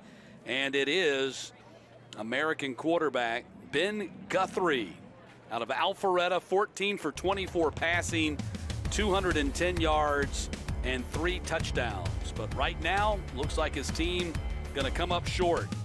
Yeah, just real quick on Guthrie, I thought he had a great game, really put some good tape out there. He showed that he can extend plays, make great throws off the run. He was impressive all day today, hitting strikes down the field, 64-yard strike to Ethan Christian. See what he can do here. The game kind of winding down, but he was impressive all day long. It'll be interesting to see. Does he get bigger offers? Tufts, Birmingham, Southern, Barry, they've all offered. Will there be a bigger offer for him now as he's wrapping up his high school football career here today in the Georgia Elite Classic? 4th down, heavy rush. Guthrie gets away with it and throws. It's complete. Got to pick up some more yards to get the first. They do. And a nice catch and run by Darrell Bland right there. He caught it about 4 yards shy of the stick and came and got the first down. Yeah, that was impressive for him, knowing what his kind of sticks are, running forward instead of see a lot of players kind of run laterally, got right up the field and got the first down. So clock continues to run. Less than a minute now. They need a quick score and then a miracle. Yes. Guthrie to the outside they go. Christian, did he catch it and drop? They're going to rule it incomplete. It's a great drive on the ball there from Manny Gomez, the Christian DB, not allowing Christian to get a clean catch. About 44 seconds left. Time is kind of ticking off the clock here for the American side. 2nd down and 10. Highly unlikely with no onside kick allowed that you're going to be able to get the ball back even if you score here. But you still want to finish strong, still want to finish this drive off and get some more points on the board. Yes. Even though the likelihood that you're going to be able to win this game is very slim at this point. Guthrie guns it again, throws it behind Christian. Guthrie's pass is incomplete. It's going to set up a 3rd and 10. Down to 37 seconds to go. Junior All-Stars are coming up next.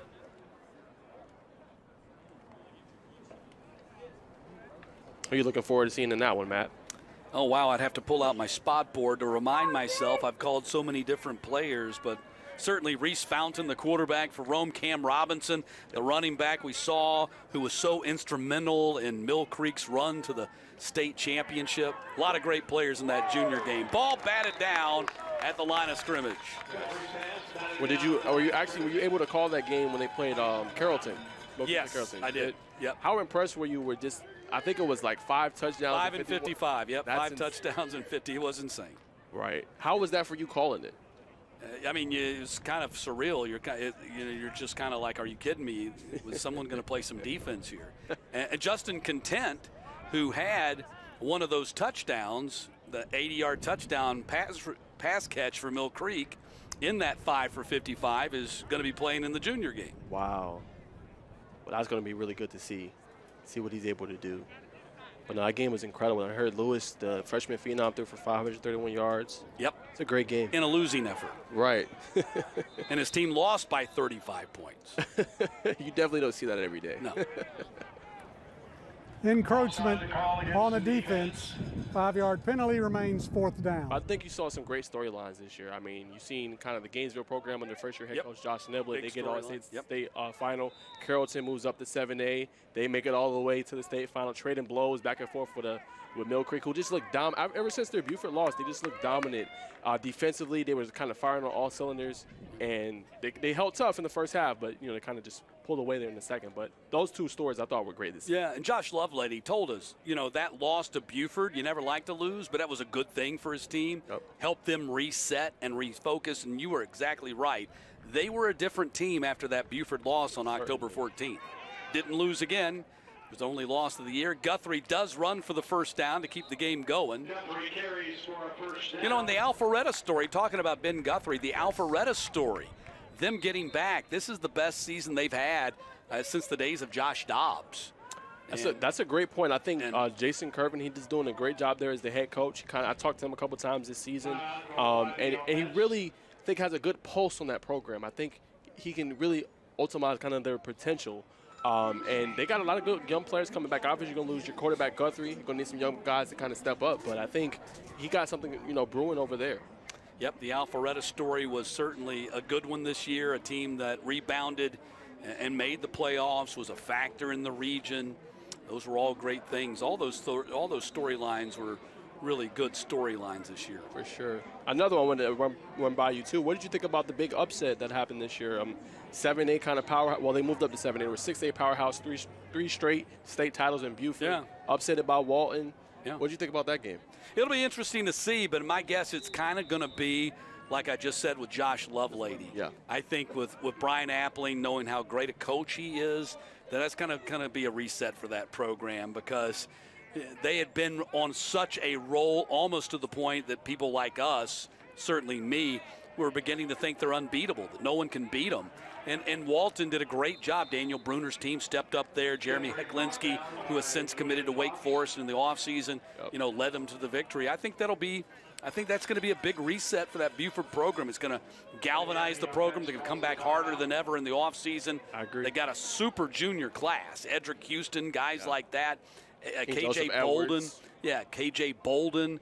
All those guys, they're going to be stronger than ever, and I think from an emotional and psychological standpoint, they're going to be tougher than ever because of that loss. They'll learn from it, just like the Mill Creek program learned from their loss to Buford and was able to use that as a springboard to their first state championship. I agree with you. Sometimes, like as you mentioned, you just need that reset. But I'll be honest, I was really impressed with the Walton program this year, what they were able to do. They hung tough with a Mill Creek team that won it all, lost 44-41. Sure did. Heklinski really impressed me in the Corky Hill last year, or this past season, throwing for 400+ yards, 4 touchdowns.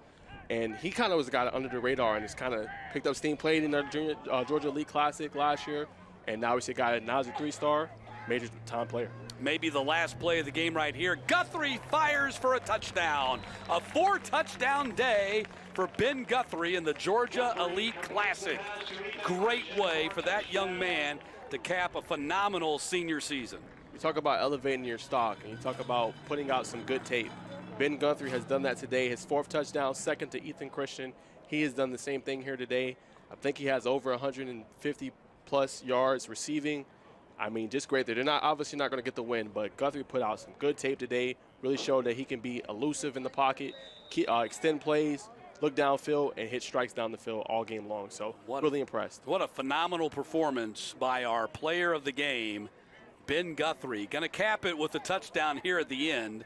It's not going to change who wins or loses, but on a game where a lot of it's about the individual performance woven within the team performance, and he throws a 2-point conversion on the final pass of his high school football career. 38-36, the final score. The National beats the American. Nige, that was a pleasure. Yeah, yes, man, we had a lot of fun. And we saw a great game. Ben Guthrie put on a show, but the National beats the American. Stick around. We got 2 more games to go here in Rome. The Junior All-Stars will be coming up next.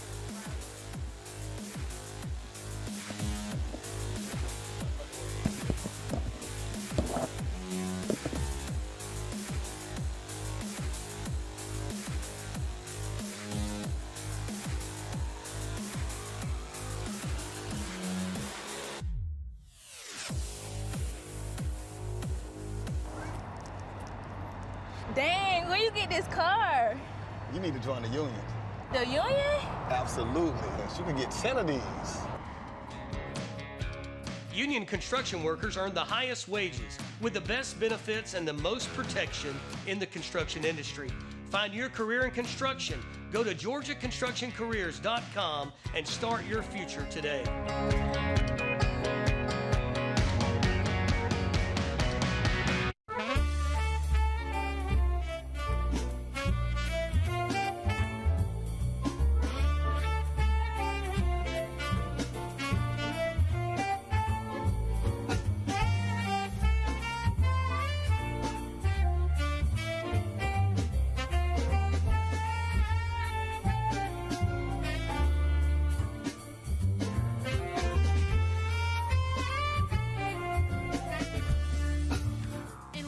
Tailgate Show brought to you by GeorgiaConstructionCareers.com. I'm Kaylee Mansell with special guest, the Floyd County Commissioner, Scotty Hancock. Scotty, we've got you back for another year. I don't know how we keep talking you into doing it, but you always do a great job. Now tell me a little bit about the responsibilities that you do as Commissioner. Well, as a Commissioner, my main responsibility is I'm the Chair of Public Safety this year. So we serve on 7 different committees. That's the one that my big committee that I'm the chair of. So basically, our responsibilities are to take care of the citizens, take care of the tax base, and figure out what the tax digest is. And there's a lot of different things that go along with that. It'd take me all day to tell you everything. So within your position, how does that kind of relate to what we do here at Georgia Elite? What does Georgia Elite impact when it comes to your role specifically? Well, the economic impact is huge. from this. I mean, I was out and about yesterday. I went to lunch at the barbecue place, and there was folks everywhere in there. You know, I talked to several people that said they have been frequenting our restaurants, and our hotels are full. And it's just it's a great thing to do to bring. It's an opportunity for our athletes too, our local athletes, as well as the economic impact on our community. It's really, really strong. And we do have a lot of parents here today and people that are saying, you know, this is